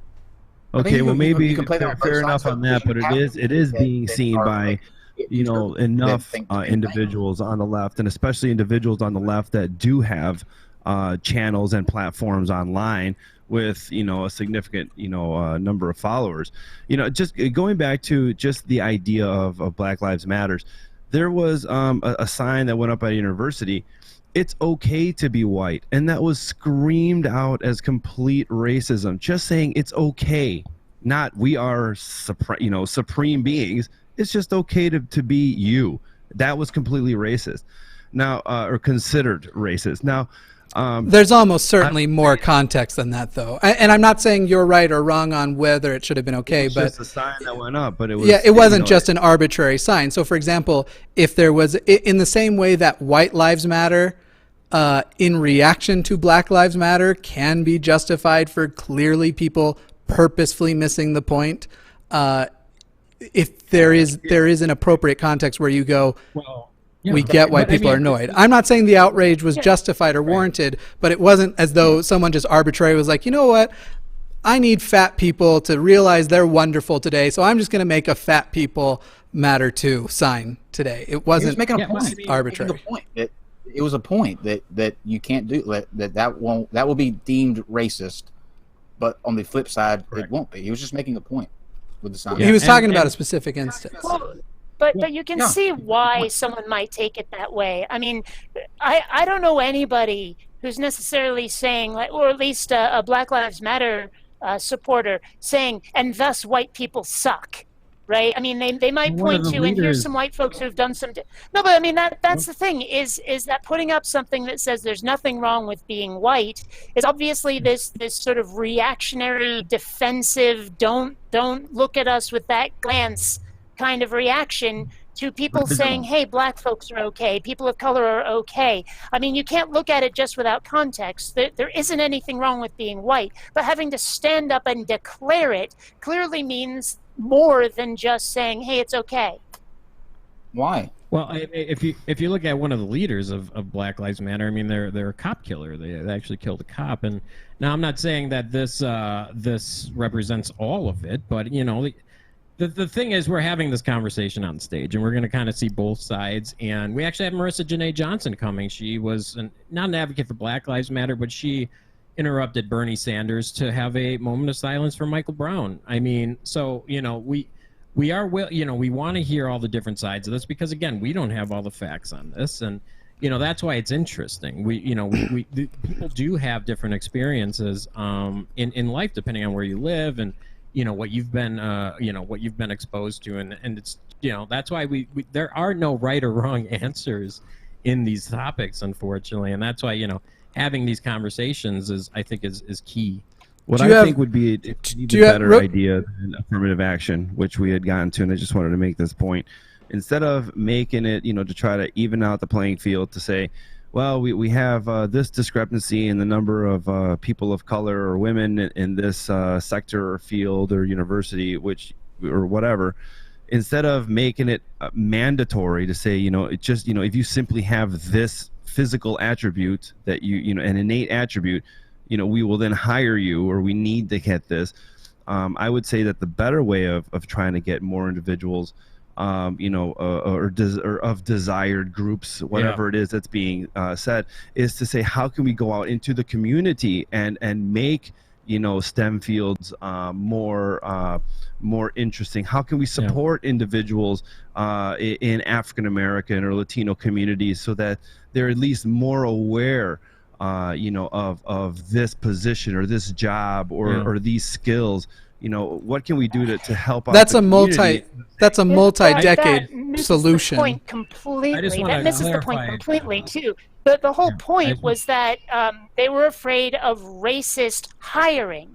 That if there was a white candidate and a black candidate, the white candidate would be chosen simply on that basis, regardless. Like if both of them were equally qualified, they're taking the white guy. And that was why there was a problem with people not hiring enough people of color. It wasn't, we're not interested in the subject matter. It was the people hiring or being jerks about it. I just want to clarify one point quick. There is a Black Lives Matter leader that praised the cop killer. That was not a cop killer. It was praised the cop killer, which is, What is it? Okay, yeah. Sorry. When you say leader, what do you mean? Vocal, or he is at... Sorry, what? What's that? What? I was just looking for clarification on the term leader, who this individual is, because I've heard this point repeated on Fox News. Nobody ever seems to bring up who the guy is. Yeah, the way Black Lives Matter works is there's many different chapters all over the nation and all over the world. I know they had a protest in Australia not too long ago, but they're multiple different sects of it. So it's and that's the dangerous thing when you start a platform based on a divisive thing. Sometimes you do get more of the extremist behavior. I mean, like Antifa is another great example. They're anti-fascist. That should be a good premise, but when we start seeing them attack cops and attack innocent people, I mean that's a problem, and it becomes an issue that we need to discuss and It's also a problem, though, when your language represents Black Lives Matter as a whole. And I appreciate you clarified it later. And then I asked the question about what do you mean by leader? And then it was this local sect. Still don't have a name. I want to know because I will go look them up myself.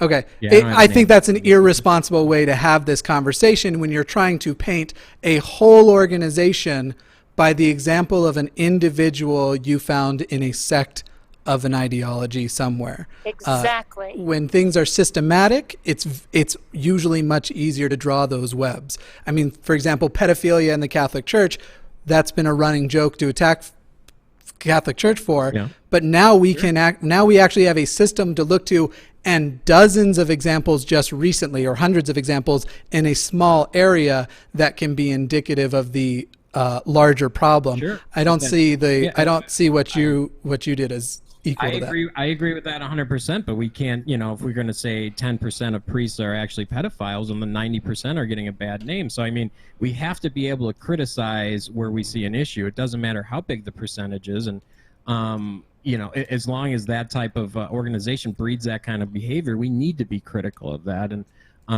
we've done it with the Catholic Church. We've done it with many organizations. So, But if the Catholic Church had one example to point to of a pedophile, you wouldn't immediately go with that is representative and systematic throughout. Now, if it was more than just one representative within Black Lives Matters as well that will tout some of these ideals. Yeah, and I never said systematic. I said this is, something that is happening and it should be challenged. It seemed to have been a part of your defense of it being a supremacist group, but I'll go back and rewatch and figure out. It did sound like you were tarring the entirety of Black Lives Matter with one brush. It sounded that way. In Ontario, Black Lives Matter shut down a gay pride parade. I mean, what's that? That's correct. That did happen as well. A gay pride parade was shut down by a Black Lives Matter organization. And, it's not, we're not sitting here saying that the whole of Black Lives Matter is an issue. Or that every single individual. The identity politics behind dividing people based on race and sex and, sexual orientation, things like we don't subscribe to that. We don't think people should be treated differently based on those attributes that they cannot control. Yeah, I wasn't arguing against any of those clarifications. I was arguing against your original argument of Black Lives Matter is a supremacist group. It's turned into one. They're not even supposed to be divisive. It's evolved into having more of that being a part of the organization. There's situations that are arising that are very concerning. I wish we had time to get into all those situations. Oh my God, we are running it. Yeah, we only have 2 minutes to talk about Kavanaugh hearings. We're gonna have that conversation at Mythcon, so we're absolutely really excited about that one. It's gonna be good. An entire panel specifically focused on that. Yeah. So we're getting ready. And after we get done with this last segment, we're actually going to dive into who's coming to Mythcon. The panel that you're going to be talking. That you're going to be. That is coming. Yeah. So I'll just say what happened this week. Judge Kavanaugh, Supreme Court nominee, possibly going to have the ability to dictate whether or not. I mean, he will be the deciding vote on a lot of things. Personally, I think if he gets through, and it looks like he will, people act like, well, Roe v. Wade isn't going to get overturned unless it has to. A lawsuit has to come before the Supreme Court. However, with all of the right-wing states that would love to see it gone, that'll take no time at all. So people be worried about abortion. Gay marriage is probably also on the chopping block. But what I think is also fucked up about this is he's going to be able to rule on whether or not the president can pardon himself and whether or not a sitting president can be indicted, because at the moment the policy on indicting a sitting president is just the opinion of the Justice Department. It isn't law. So very briefly and quickly, everybody's thoughts on whether or not, first of all, Judge Kavanaugh should have been considered in the first place with this investigation, and what the repercussions of a Kavanaugh judgeship might look like. No, but we're not going to like anybody that he puts up, so... He could put up Merrick Garland, the person who fucking should have been the judge. I mean, he's not going to do that, though. No, I know that. It's not going to be somebody that we... It's always going to be somebody that we cannot imagine putting on that road. I think there's... Of course, it's going to cause a bunch of, shitty decisions to be made But I mean, the system that we're in. I mean, I think there's there's nothing we can do about it at the moment. I think there's a situation in which I go, I hate this candidate, and I don't think they should be being considered right now.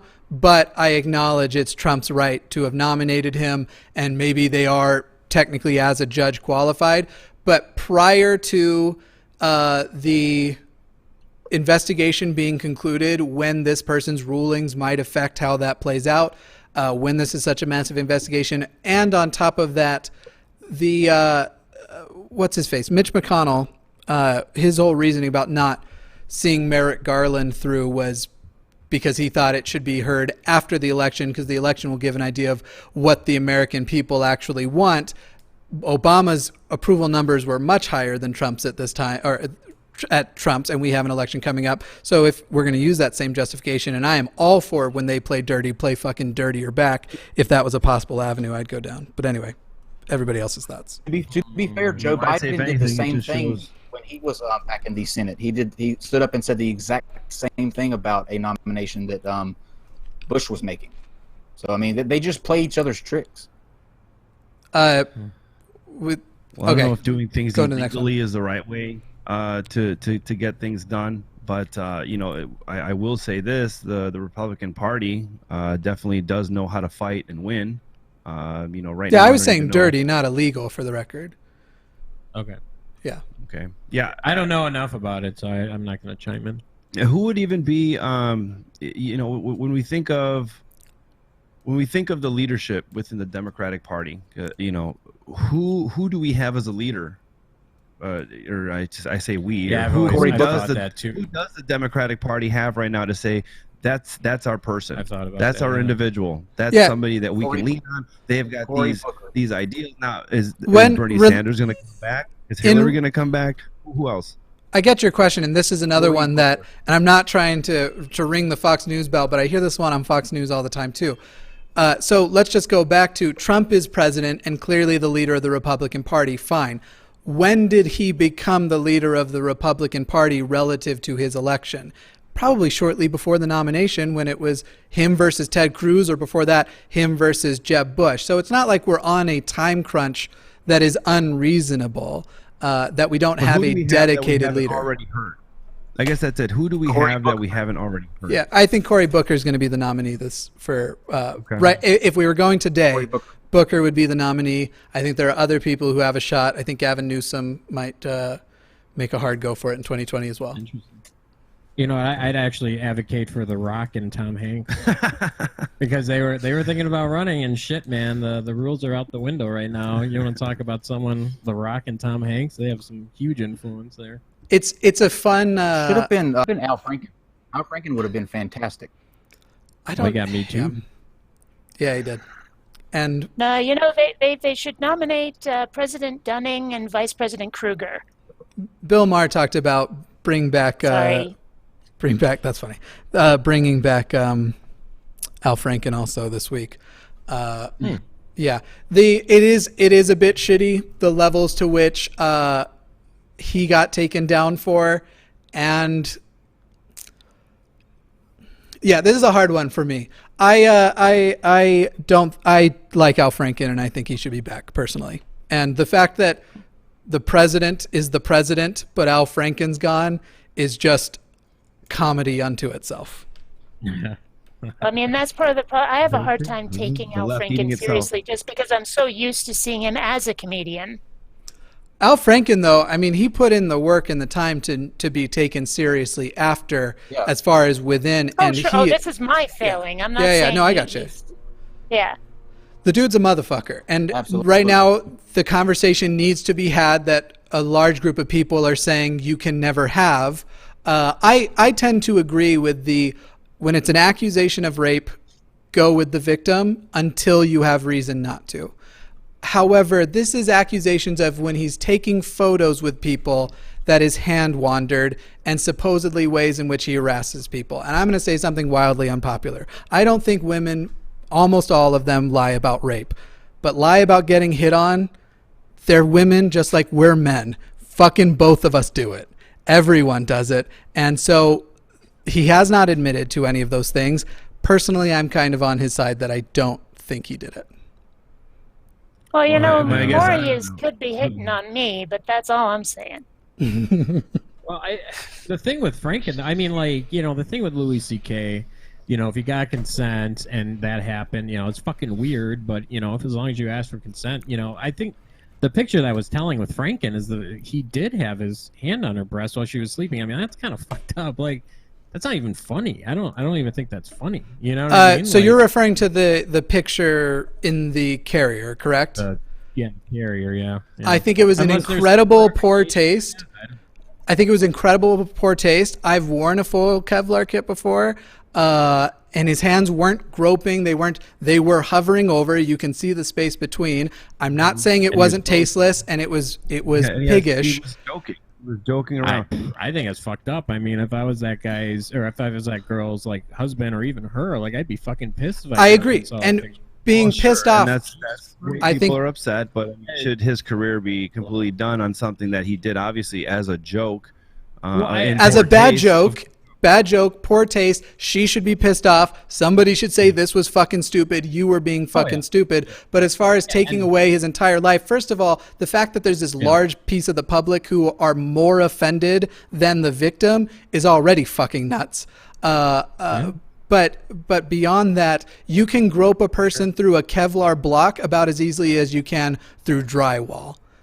No, I totally get it. I mean, Trump has done way fucking worse if we're going to compare. I mean, you know, him walking in on the pageants and shit like that. I mean, that's fucking creepy as shit. And talking to Howard Stern about it. I mean, that's, yeah, I'm not saying that. Talking about walking in on children fucking dressing too. Yeah, exactly. I mean, that, you know, like with Franken, though, I don't even get the joke. Like, Louis, you know, he always talked about being depressed and he had a lot of issues, and like him masturbating, like that totally kind of makes sense in his psyche because he's that fucking weird. And he admits that shit. So do you deserve that? Do you think that Al Franken got what he deserved then because you were saying that the joke was bad and tasteless? And I don't know. I don't know. I really don't. I just think it's a weird thing to do. I think, and so we'll just jump to the controversy and start talking about Mythcon. I think it is much less clear that he should have lost his platform and his position. I think that was and in fact, Dr. Zayas just made this exact same observation.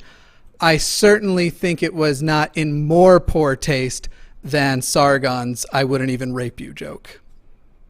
So if we're just going with poor jokes as far as taking platforms away, I wouldn't advocate for taking either of their platforms away. But I'm saying if you're saying that was such a tasteless joke, but the Sargon one isn't tasteless enough. So we're saying that criticizing a British MP that has a lot of political powers equates to grabbing a chick's breast while she's sleeping. Is that the premise here? No, because I don't actually accept that he grabbed her breast. He didn't touch her breast. Oh, yeah. Okay. I don't know. I just saw the picture. Again, I don't. Yeah, you should look. Kevlar kit, and his hands are hovering over.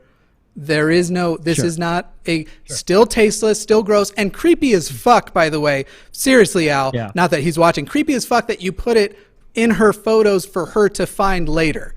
That was a creepy fucking impulse and gross. Of course, it's creepy, and again, there seems to be some other backstory too between the two of them. You know, in the way that he was, the way that she felt that he was, mingling with her or whatever.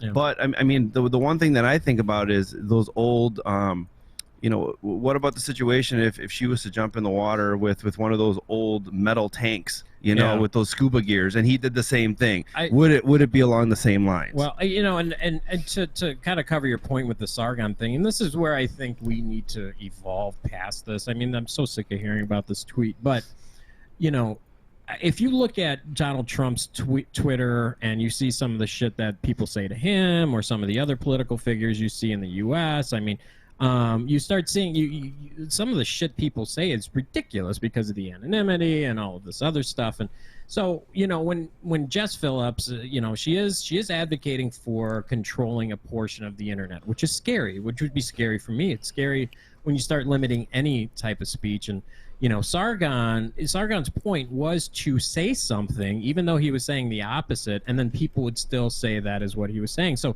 he actually was kind of brilliant in this take, because now, you have people saying that he's tweeting a rape threat at her is never a rape threat. Plus, I've never said she was making a rape threat, for the record. Yeah. Sure. Okay, great. But that is the common narrative. She is a power figure. So to say that Jess Phillips needs to be protected from Twitter is essentially saying because she's a woman, we should treat her different than someone like Donald Trump. I mean, you know, the political figures, unfortunately, when you are in that position, you should be open to ridicule and criticism. And unfortunately, you know, in this, and with Jess Phillips too, she came out the next day and said, "Look, I was playing with my kids in the garden. I don't care. It didn't bother me.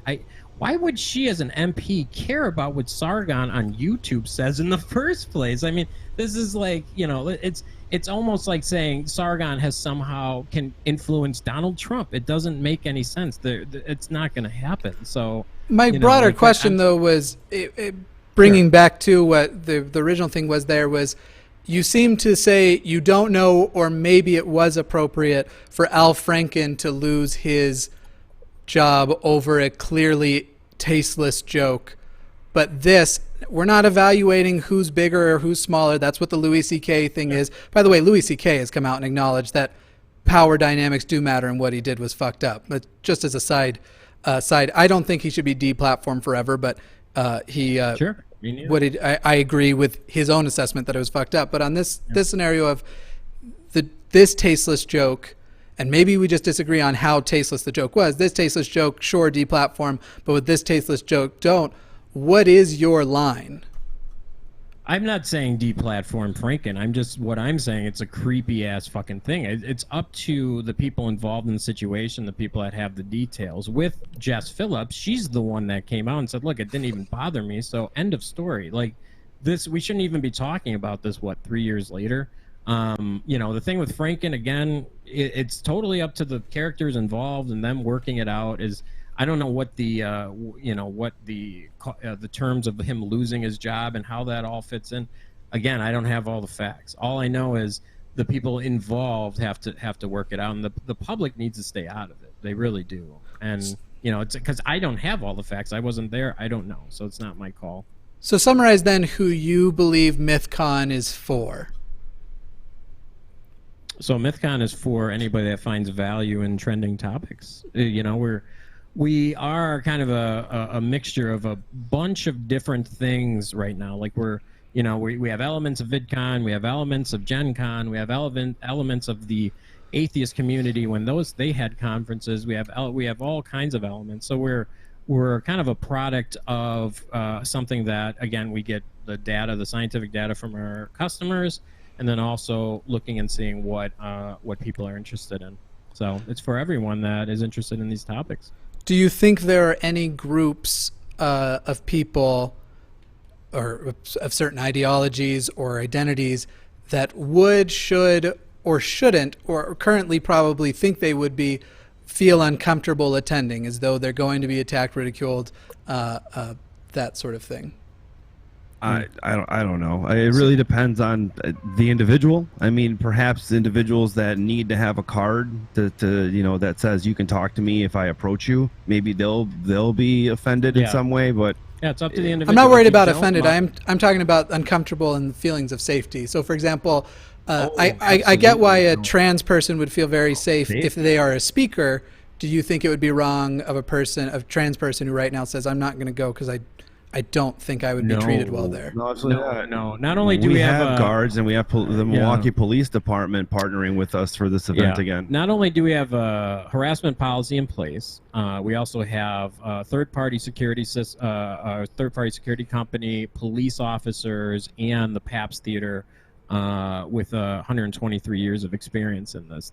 We've never had an issue with any of our events, people getting harassed, people, any of that stuff. So no, everyone should feel 100% safe. Unfortunately, the narrative right now is being changed that people don't feel safe because the safe that they're actually using is safe from having their ideas challenged, and that actually took me a long time to understand. Like I didn't understand why people kept saying I don't feel safe. No, what they actually mean is they don't feel safe from having their own personal ideologies challenged, which is kind of sad in the atheist world because that was what we started doing, is challenging other people's ideologies. So, yeah. So Kate, you wanted to chime in on something? Well, just that Kyle seems to have frozen. Kyle, are you still there? Oh. Let me check messages Uh-oh. from Kyle. Yeah. So oh no, it's okay. I was gonna make a bad joke. No, it's totally okay. So we have during the event, we tried our best to make sure that as many sides were being represented. Now, this typically isn't something that conferences really do, nor did we expect last year that we had to do, just to bring an individual up to share their ideas, like Richard Dawkins, right? He's coming to speak. He's coming to speak, but no, he's not coming. Well, no, not for our. I'm just saying Right. in some other event. Right. What I mean is, go ahead and keep talking. I'm going to be off screen getting Kyle a new link. Right.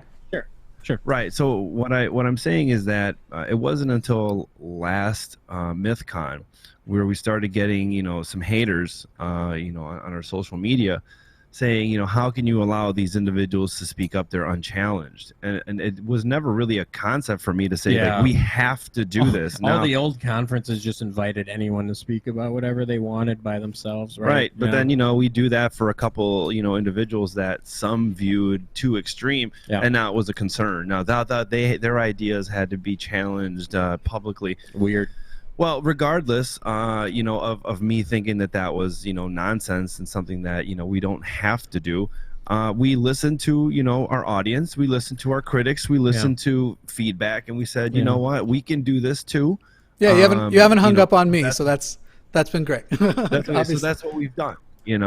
So we decided to do it critics too because that's where it's trending. Like, people don't really want to be preached to the choir. Like, if you start looking at the other atheist conferences, we just use them as an example, you start to see how their attendance is just, has this downtrend for years. I mean, it's gotten to the point where a lot of them that were around when we first started are gone. I mean, Apostacon, I don't know if they're still doing it, but it was a shell of itself even 3 years ago. You see the big ones have gone away, or they're focused on completely different topics, which is, what you kind of have to do. And I think a lot of these live conversations is what's hot right now, and people are really interested in seeing people share different ideas and challenge one another in a respectful way. So that's kind of where we're at with this year's Mythcon. So I want to ask a couple hypothetical. Way. Go ahead. Fuck you. No, I'm kidding. I don't. Sorry. Anytime anyone says a respectful way, first thing in my head is insult them jokingly. Yeah. Respectful way. Yeah, that's funny. What are some of the panels that you're having? Well, real quick, Dude, your if you voice don't, is so low. If you don't mind, I'll ask them that very question. But I have a couple more hypothetical questions to get through, and then the high pressure round's over. I guess they're not quite. High pressure round, it ends. I've got 3 questions that I need to ask them as well. Dude, your mic. You gotta adjust your mic. I think he's moved to his iPad. He's got no other mic options. Okay. What I want to know, so this would be the hypothetical. Hypothetically, if someone were to present to you, and I'm not saying this exists, this isn't a gotcha, and I'm not about to pull out the chart that proves it, but if someone were to present to you that even though your convention was successful and made money, the net effect was always mostly empowering terrible ideas or bad people, that it actually, in fact, is contributing just to the growth of platforms that are things you idealistically are opposed to, would you still continue to have those guests, that convention, that sort of thing? In that hypothetical situation, I mean, I don't think having people on stage in conversations is ever bad. And honestly, I always take it back to the Who Wants to Be a Millionaire scenario. Typically, for the most part, the majority of people use logic and reason, and when they hear bad arguments or see bad actors, they call it out. So, like with the Who Wants to Be a Millionaire thing, typically when the person asked the audience, they normally got it was like the highest percentage success rate with answering the questions that the person on stage didn't have the answers to. So, no, I think people are logical. I don't think there's ever a scenario where you can have an event that doesn't have a positive, because even if you have the worst of the worst up there, what you've done is now you've given them, you've exposed these terrible ideas for the logical people to say, what the hell is that? Kind of like the flat earther stuff. So there's kind of the reason why I was asking. Yeah, and I would say this is us giving the benefit of the doubt that humans can think logically, and that Right. good ideas will prevail. They do. The reason why I was asking it is for those people who are highly critical of Mythcon. There's two of these reigning theories. One of them is that basically controversy and hype is your marketing method, and therefore, go for sure react. The other one. I've lost my thought. So actually, go ahead and just react to the people who are saying controversy as hype is the marketing thing, and this is just about making a buck. If it's hyped up, it's because of the ideas that are being presented, and that's what the hype is. If we make money from it, that's great too, because then we can make sure that it's sustainable for us to bring other individuals to come speak in the future. This is the 5th year we've been doing Mythcon, and this is one of the narratives that drives me absolutely insane. So we've been doing this for 5 years, right? If we could have predicted the amount of interactions and interest that we would have gotten last year, we would all be millionaire ad people, because we would know, how to get under people's skins and how to sell things, right? Like what happened last year, unfortunately, was the byproduct of a bunch of individuals that are bad actors misrepresenting what we were doing and what we were saying, and unfortunately, when that happens, you start to see on social media, it had a really terrible series of events. Like the Charlottesville thing happened, and then all of a sudden we were under attack because they were equating a lot of the things that we were doing to Charlottesville, which is completely inaccurate. And, a lot of the problem was created by those that were the critics. The only reason Mythcon got so big and quote-unquote controversial last year is because of the critics. As you've seen this year, because we kind of stuck to our guns and said, we're not going to let what others people say influence us. You haven't seen the same reaction. Last year, what they were trying to do is, get us to deplatform everyone and back down. And the fact that we said, no, we are, free speech absolutists, that campaign isn't successful this year. You'll see people here and there say things, but by and large, the campaign is not what it was last year. So again, when I hear free speech, we've never made a profit, by the way, from these events. Yeah, we've never made money. When I hear free speech absolutist, there seems to be two ways people use it, and I'm not going to say which one is yours. I'll just ask. I think I'm a free speech absolutist. I'm very opposed to when people demand via violent protest that Milo not speak somewhere. I always say defeat Milo with better ideas, not ruckuses. Yeah. But then there's the and this kind of goes back to the other question. So I guess I'll just ask the direct question. Is there a line to who you would consider as a speaker? Is there ever a spot where you'd go, no, this person's ideas are so heinous and fucking terrible, I'm not going to give them a platform on principle alone? So I guess I'm saying the secondary is you have the people who are actually free speech absolutists and the people who are saying I have no line. And that's what I wanted to know. If it goes against our vision and mission, then that's someone that we wouldn't, want a platform. That's a great point. I mean, that's, any organization, any conference, any type of corporation, there's mission and vision that come into play. And, whether depending on what your mission and vision is, that's who you tend to partner with and who you tend to support. And if something was way outside the line, or way outside our wheelhouse, no, we're not. We don't have any interest right now bringing on, members of ISIS. But we also understand that there are important things. There are important people that are dealing with someone like ISIS, right. and fighting back against that. So we would support those that are, countering that narrative and countering that organization. So it really depends on the zeitgeist again of what's happening and what's topical. Could you give an example of, because the ISIS thing's a funny line, I admit it, but could you give an example of somebody relevant to somebody that potentially even has might ask to attend 1 year. Your Richard Spencers, your Milo, your people where you just go, fuck no, you're not coming. Like, I wouldn't invite Jordan Peterson. Actually, I would, because he'd make so much money. But I'd invite Matt Dillahunty to sit across from him again. That would be my setup. But Milo, I wouldn't, just on principle alone. I think he's just a fucking asshole. Yeah. Is there a line... Not on that arbitrary reason like I just gave, because that's a personal thing. Is there a line that you can point to of somebody? He is an asshole, but you're allowed to be an asshole. I mean, that's... Of course. Just not at my convention. I'm an asshole. The one person you should never invite on a panel ever, of course, is William Shatner. I actually fully expected you to say me. Go with that, Kate. Yeah. I thought some... Go ahead. Yeah, go ahead.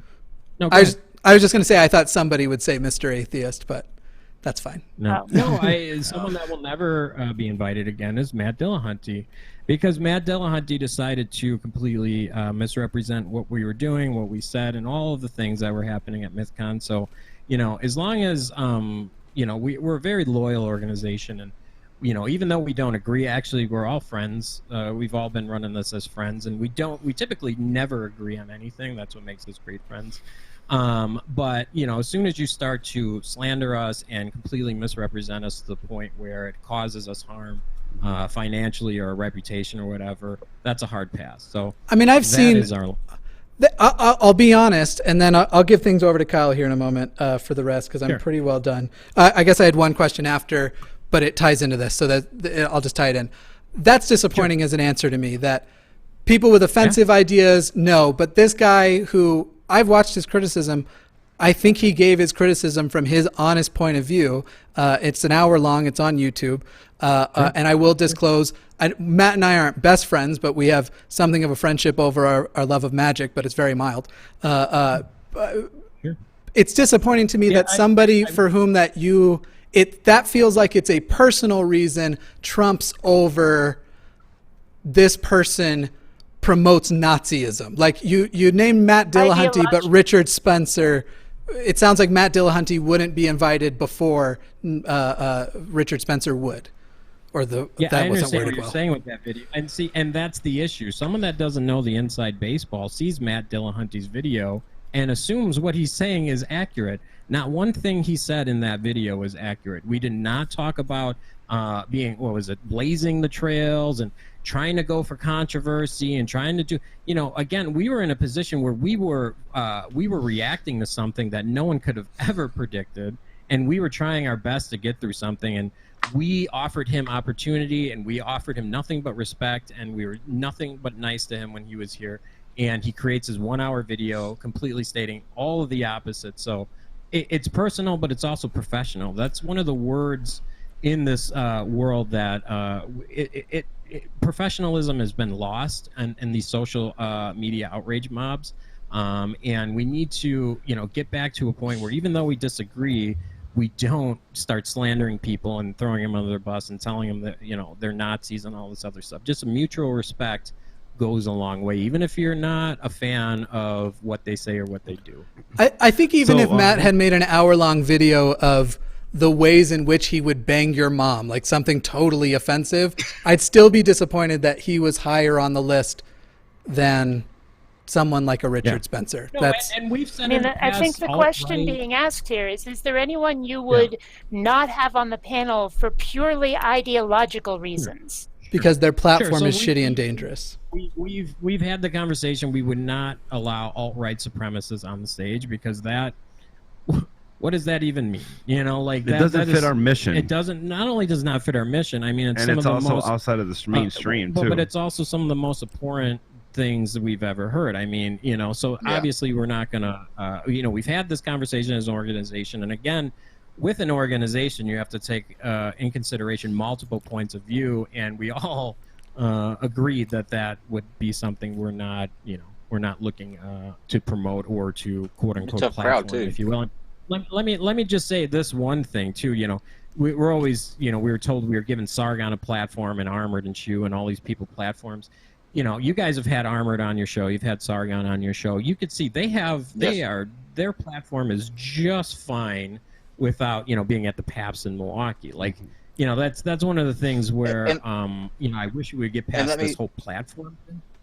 And let me say to that point, I got a lot of flack for having Sargon on, and when we had him on, he stuck to what the topic of the discussion was. In fact, it wound up being one of our most well-received discussions that we had on the channel. Even some of the people that beforehand were like, don't have him on, you know, you're platforming a racist, came back and said, you know, we were completely wrong. And I think what happens is people get behind what they hear other people say before they actually take the time to learn what that individual actually believes themselves. And he turned it around. I mean, he as long as popular opinion. And Armored Skeptic was one of the most humble people that we've had on the show. So all of the things in his direction were completely wrong. I'm not sure you can evaluate humility in a 2-hour second, but I'm not going to speak to my opinion of. I had to deal with him leading up to it as well. The criticism that he was getting is not in any way, shape, or form accurate. Sure, different than an evaluation of humility. As far as my opinion, that's not what I was saying, Jimmy. Go ahead. Can I just add one thing? I was saying that he is completely different than what people say that he is. Completely different. And that seems to be true of most people. Go ahead. Can I add one thing on that, on what Kyle's saying? That is inaccurate. I can't believe you just said that. That most people are different than the way they're portrayed? That's not true. There are a lot of people that are exactly who they are portrayed.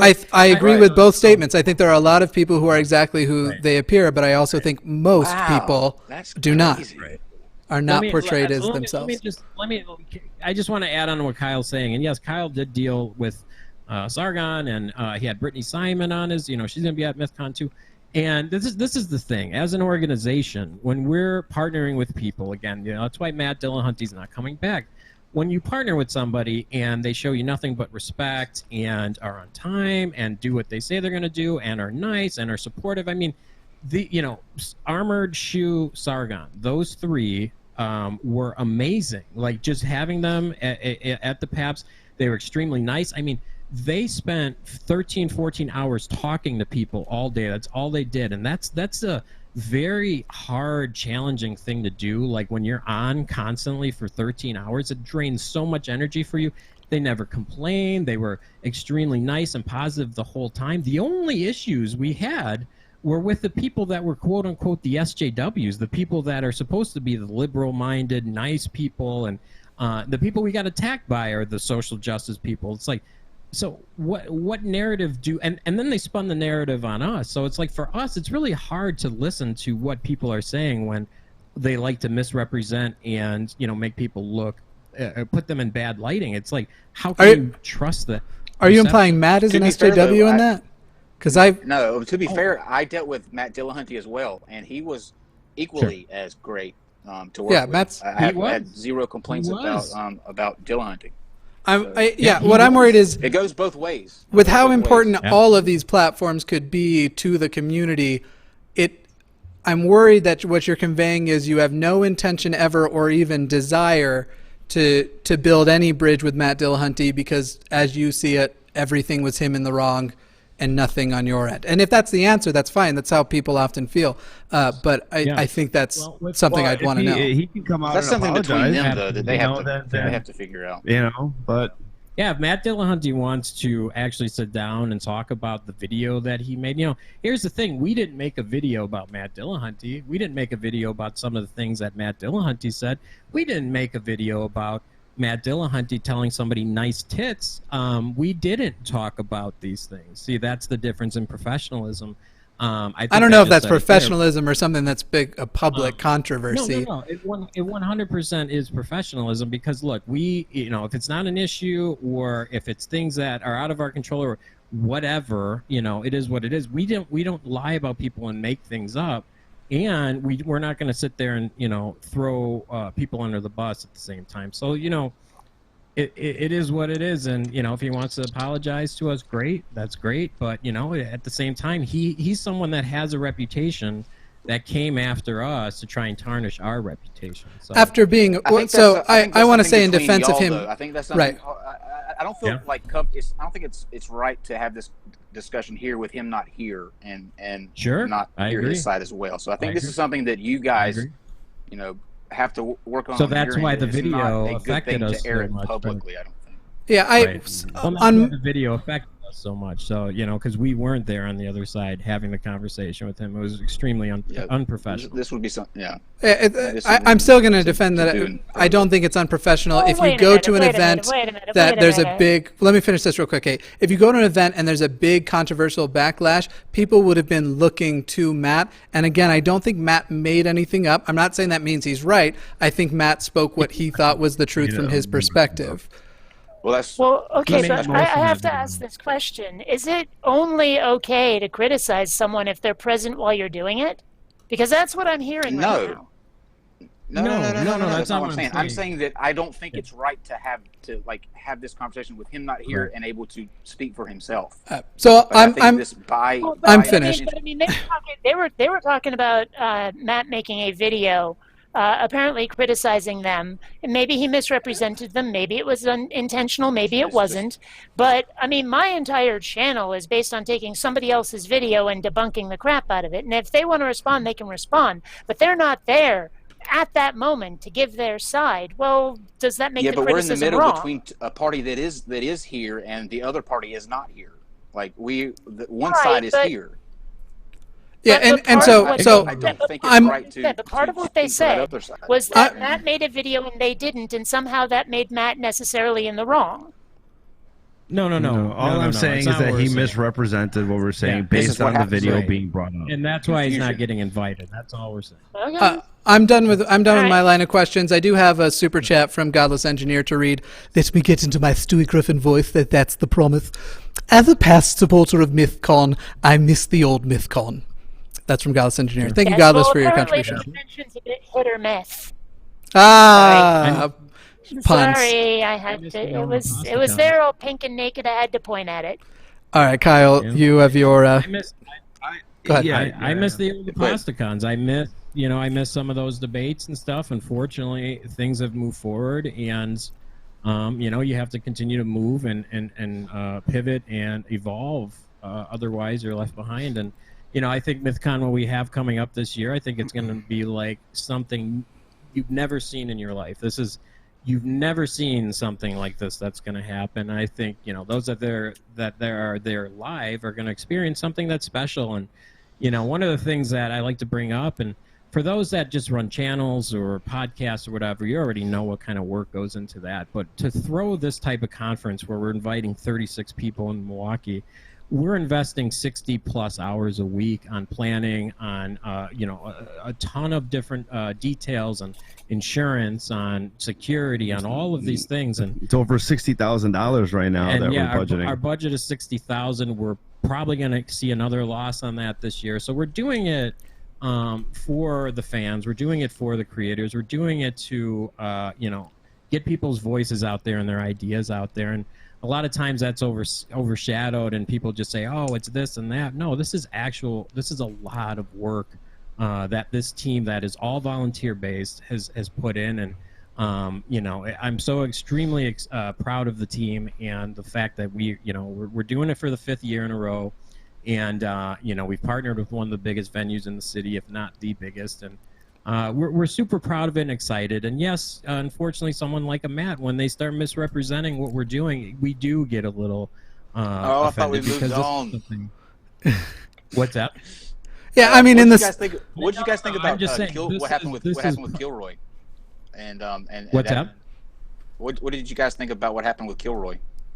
We were actually almost partnering with Kilroy. Yeah, so the thing with Kilroy, and we've talked to Base Mama. We were actually there. We spoke at Kilroy, and unfortunately, they got some really bad advice up front. And Base Mama knows this, and unfortunately, the guy that started it kind of bailed on it, and then they had this advice as far as doing non-disclosure agreements and certain contracts and stuff. And a lot of that is unfortunately just inexperience. When you're dealing with independent creators, independent personalities, NDAs do not work well. And so unfortunately what happened is they got some bad advice, and it kind of imploded on itself because the own people that were supporting it started going against it. And again, when we do Mythcon, I bring this up a lot. When we do Mythcon, we're hoping to inspire other events to do these things. And we were excited to see something like Kilroy happen. And unfortunately, what happened, it was really sad for us to see. And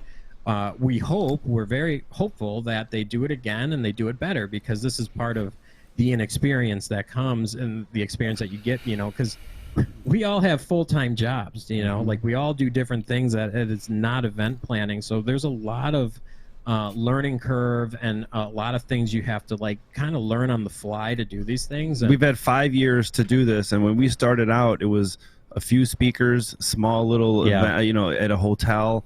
One of the things that we learned that first time is have cookies and coffee. Well, now we have meals, throughout the day, breakfast, lunch, and dinner. But again, we went from, small events growing up to where we are now.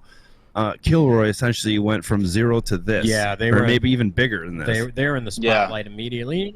Even the thing with TAC, we didn't want to see that thing fail either. Even though they kind of used us as their selling point. Yeah, their selling point. The American Atheist They hit hard last year. As their selling point. David Silverman was saying how terrible we were and why everyone needs to go to their conference, but we'll still support their right, and hopefully their conference does well, because it's all a relationship where we all, if we all do well, we all continue. If we don't, then none of us continue. So to go back to the super chat, that we missed the past, I will say this, and you had this conversation with Dr. Carrier. I would say that if Bart Ehrman wanted to debate Carrier, we would definitely look at bringing that to Mythcon. Well, and Godless Engineer did follow up with another super chat, because in reaction to your response about how stressful making the convention is, and his response was that I run a conference too, and that was directed at Sean. I think we all get the grind, and we appreciate the grind. I have is going to be about what the specific panels are. So what are you guys go ahead. having on your panel? Yeah, so we have we were starting out the morning with how has the political climate divided the atheist community, with Armored Skeptic, Jacqueline Glenn, Vadim Newquist, a Creationist Cat, and David Smalley's also on that. It's going to be moderated by Stephen Knight. So I don't know. Do you want me to go down the entire list or just show the website? I mean, I'll give you the titles. How have women achieved gender equality in the U.S.? What impact does social justice activism have on the African American community? Are social justice our social commentary outlets displacing the influence of mainstream media? What is the impact of intersectionality? How can we navigate the issues impacting transgender people today? And where do social justice, the secular community, and identity politics meet? And that's Richard Carrier and Sargon, moderated by Mario. And we actually have some of our critics from last year coming, like Chris Yostity and Music Man Mike. And they're some of our biggest critics. Creationist Cat, Vadim Newquist. I mean, we're really excited to give them the opportunity, too, to come out and share their ideas. And is the Sargon... We talked to Vadim about it. He was saying how he's looking for what. I'm just curious, just from my own curiosity, what panel is Brittany Simon on? She's on 2. She's the moderator on the impact of social justice activism on the African American community. Yeah, and the impact of how can we navigate the issues impacting transgender. So she's actually doing 2, which we're really excited for. Again, a lot of these speakers are first timers, first time on stage, first time moderating. She's amazing. So again. Yeah, we're giving them the experience to come out and practice. We actually got a criticism from Kat Black of how terrible these speakers are and how they can't speak in public. And it was such a weird thing. It's like, wait a minute, if they never speak in public and they don't get the opportunity to speak in public, how do they get better at speaking in public? So she was advocating not to invite them because of their inexperience, but it's just really bizarre. It's kind of when you're trying to get that first job, right? Or a credit card, the first credit card. You don't have any credit, but in order to get credit, you need a credit card. Yeah. Oh, you don't have experience. Well, if you don't give me the job, I won't have the experience you want. Exactly. Is the Carrier Sargon a debate or is it a discussion? I'm just curious. It's supposed to be a discussion. That's what we want. But, I'm sure there are going to be topics. There's times where they're going to be, having a mini debate, but it's meant to be a conversation. Yeah, it's not a formal debate in any regard. We do have a moderator, but there's no here's 5 minutes, here's 10 minutes. No, that unfortunately that format is kind of past due. I think a lot of people like to see more conversation. And kind of like on the NonSequitur show, and you know, like one of the things that NonSequitur show we really enjoy about is you guys are essentially doing what we're trying to do on stage online and have those conversations, and you start learning a lot. You start figuring out things, you start challenging your own arguments, and you start growing. And so we think, you know, that one's, you know, Richard Carrier's been doing this for years. He's one of the OGs, and Sargon is intellectual powerhouse in its own, and it's going to be really, it's fascinating. And they're going to respect one another. That was the crazy thing last year with Thomas, is he did not come out wanting to have a conversation. He wanted to attack, and this year is going to be completely different. So I will say as well that, you know, just, you know, put it out there, I think it's brave of all these individuals to put themselves out there like this, and we just want to say thank you for everyone that's coming. We're so excited to work with all of them. Absolutely. It's nerve-wracking.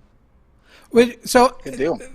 My last question would be: do you acknowledge, and I think you have already, so this isn't necessarily a criticism, but do you acknowledge that as far as what Mythcon 1 was, where a person gauging from that name going to talk about myths and mythicism, that isn't it anymore? Because it sounds like the recurring theme is SJW versus anti-SJW in almost all of the panels.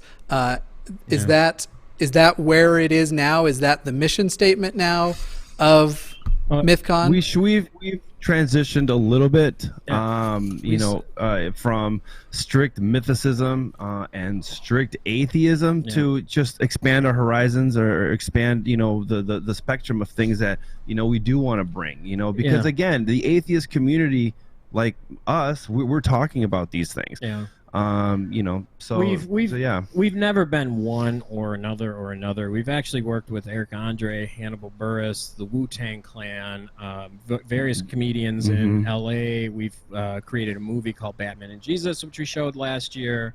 You know, last year was kind of, you know, the narrative, oh, Thomas and Sargon, but we actually had a debate on Islam in the Age of Trump between Azra Nomani, which is an incredible person who was a Danny, I'm forgetting the journalist's name, but she actually was friends with Danny Master. I'm forgetting his name, but you know, an incredible story that a movie was made about her life with Angelina Jolie starring, and she's a Muslim reformer. Daniel so Pearl?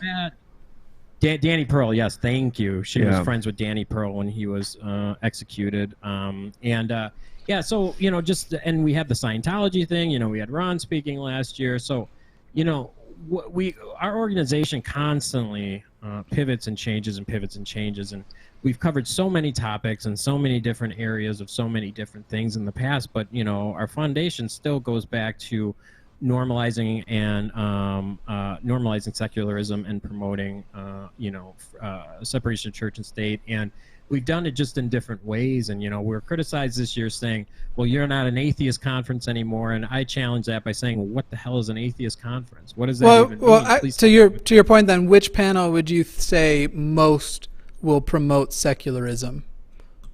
Probably the first one, how has the political climate divided the atheist community? Yeah, so that one's going to touch on it. That one's going to touch on some of the, you know, some of the divides that we've seen. And then also even the Richard Carrier and Sargon one, they're going to talk about atheism. They're going to talk about different things, like different things in atheism that we constantly see as being a challenge. But ultimately, like even the conversation with Derek Blackman and Marissa Janae Johnson. Marissa is a Christian and Derek is an atheist.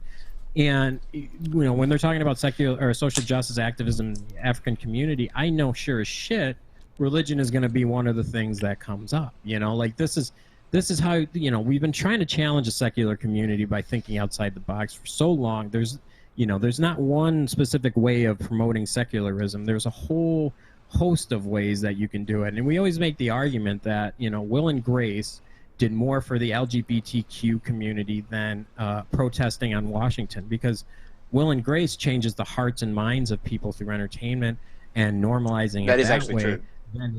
Then instead of getting in people's faces and calling them stupid and whatever the hell, you know, whatever the hell else. But, you know, there's certain ways of doing it that, you know, you can still be successful in your mission, but also think outside the box and be innovative. And, you know, I think the Non-Sequitur show is seeing that as well with some of the topics they've taken on. I mean, just, you know, you had Alex Jones's wife on the other day. I thought that was absolutely incredible, fucking brilliant. She actually is awesome. Actually, Someone let Alex Jones get married? Okay.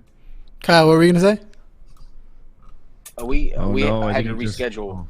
Oh, it hasn't Oh, happened yeah, yet. yeah. But, She hasn't- but she it's hasn't been coming on up. I mean, yeah, this is what I'm saying. I mean, like this is the way to think outside the box, and even the flat earther stuff you guys are doing. I mean, the transvestigation, what Armored's doing. I mean, some of the stuff, like you can think outside the box and still promote your foundation, but do it in a very unique way. So, And currently, just so that we're clear, our current mission right now is that we promote viewpoint diversity to limit the effects of authoritarian ideology.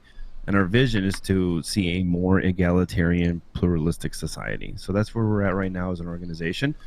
But again, we still have secularism in our heart as well.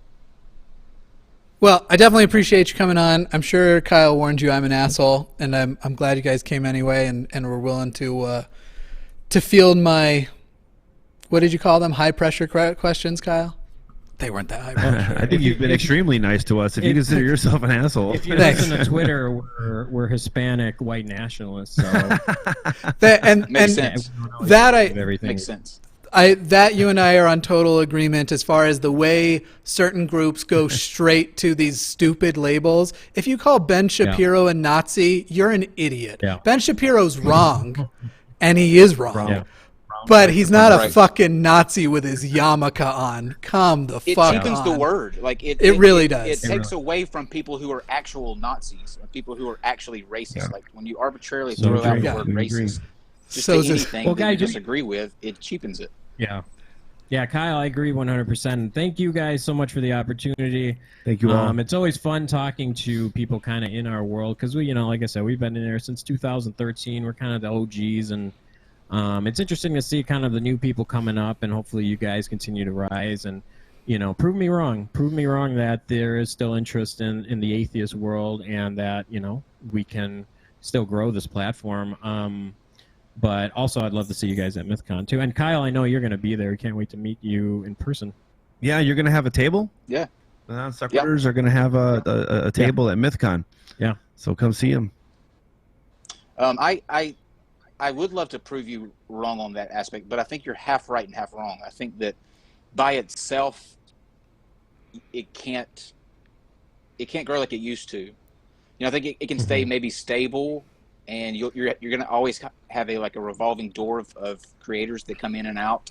So they'll have a new spin on it. But in terms of the impact it had when it first came on, I don't think you'll see that either. I think it takes a combination of different topics that you touch on now, because people No, I want agree. I'll say this. I agree. more. I'll say this. Because we live in a connected world online, your conversations will help change the world. Elsewhere, as individuals from Bangladesh, tune in and maybe get if they understand English, will hopefully learn from the message. And anywhere else in the world where there's religious oppression. Well, and I think, Kyle, what I'm saying, I'm not saying that the atheist community in general is going to go away. What I'm saying is that it needs to start innovating and thinking outside itself. And, I've been told I'm wrong, and I don't think I am. I think Matt Dillahunty himself proved it when he talked with Jordan Peterson on stage. I think Sam Harris is proving it right now, talking with Douglas Murray and Jordan Peterson and things like that. I think we're seeing it. It's just whether or not people want to accept that. So, Kate, for a better conversation, I think. I think that when the Jordan Peterson and Matt Dillahunty conversation was brilliant. I think so. It was wonderful. It's good to reach outside of your comfort zone sometimes. Yeah. Kate, you deserve an outro of your own. We just got it. We got to wrap this up. So I was going to let Kate plug her channel on our way out here, and then I know Kyle has one last thing. Yes, well, again, my channel is called Bionic Dance. I debunk religious videos, and if that's your thing, you should definitely come over and subscribe. In fact, if you don't subscribe, I'm going to make you watch while I destroy everything you love. Just saying. So come on and watch Bionic Dance. And I'm Mr. Atheist. That was the greatest plug ever. And I'm Mr. Atheist. Send me your consoling emails later, because at some point I will read the live chat over on the Non-Sec Show, and it's never nice. To me, in my direction. Yeah. By the way, guys, if you sent super chats, it's storming here, so my computer crashed, and I'll get those, and we'll read them tomorrow, because I can't pull them up currently, so Sure. I will not forget those. We'll do them on the show tomorrow. But yeah, before we close out totally, we are going to do a thing. We're going to start it next week. I'm going to put up a place on Twitter, Facebook, and on the website where you can go and link in the description as well. But you'll be able to each week up until November the 25th. Move over to the right a little.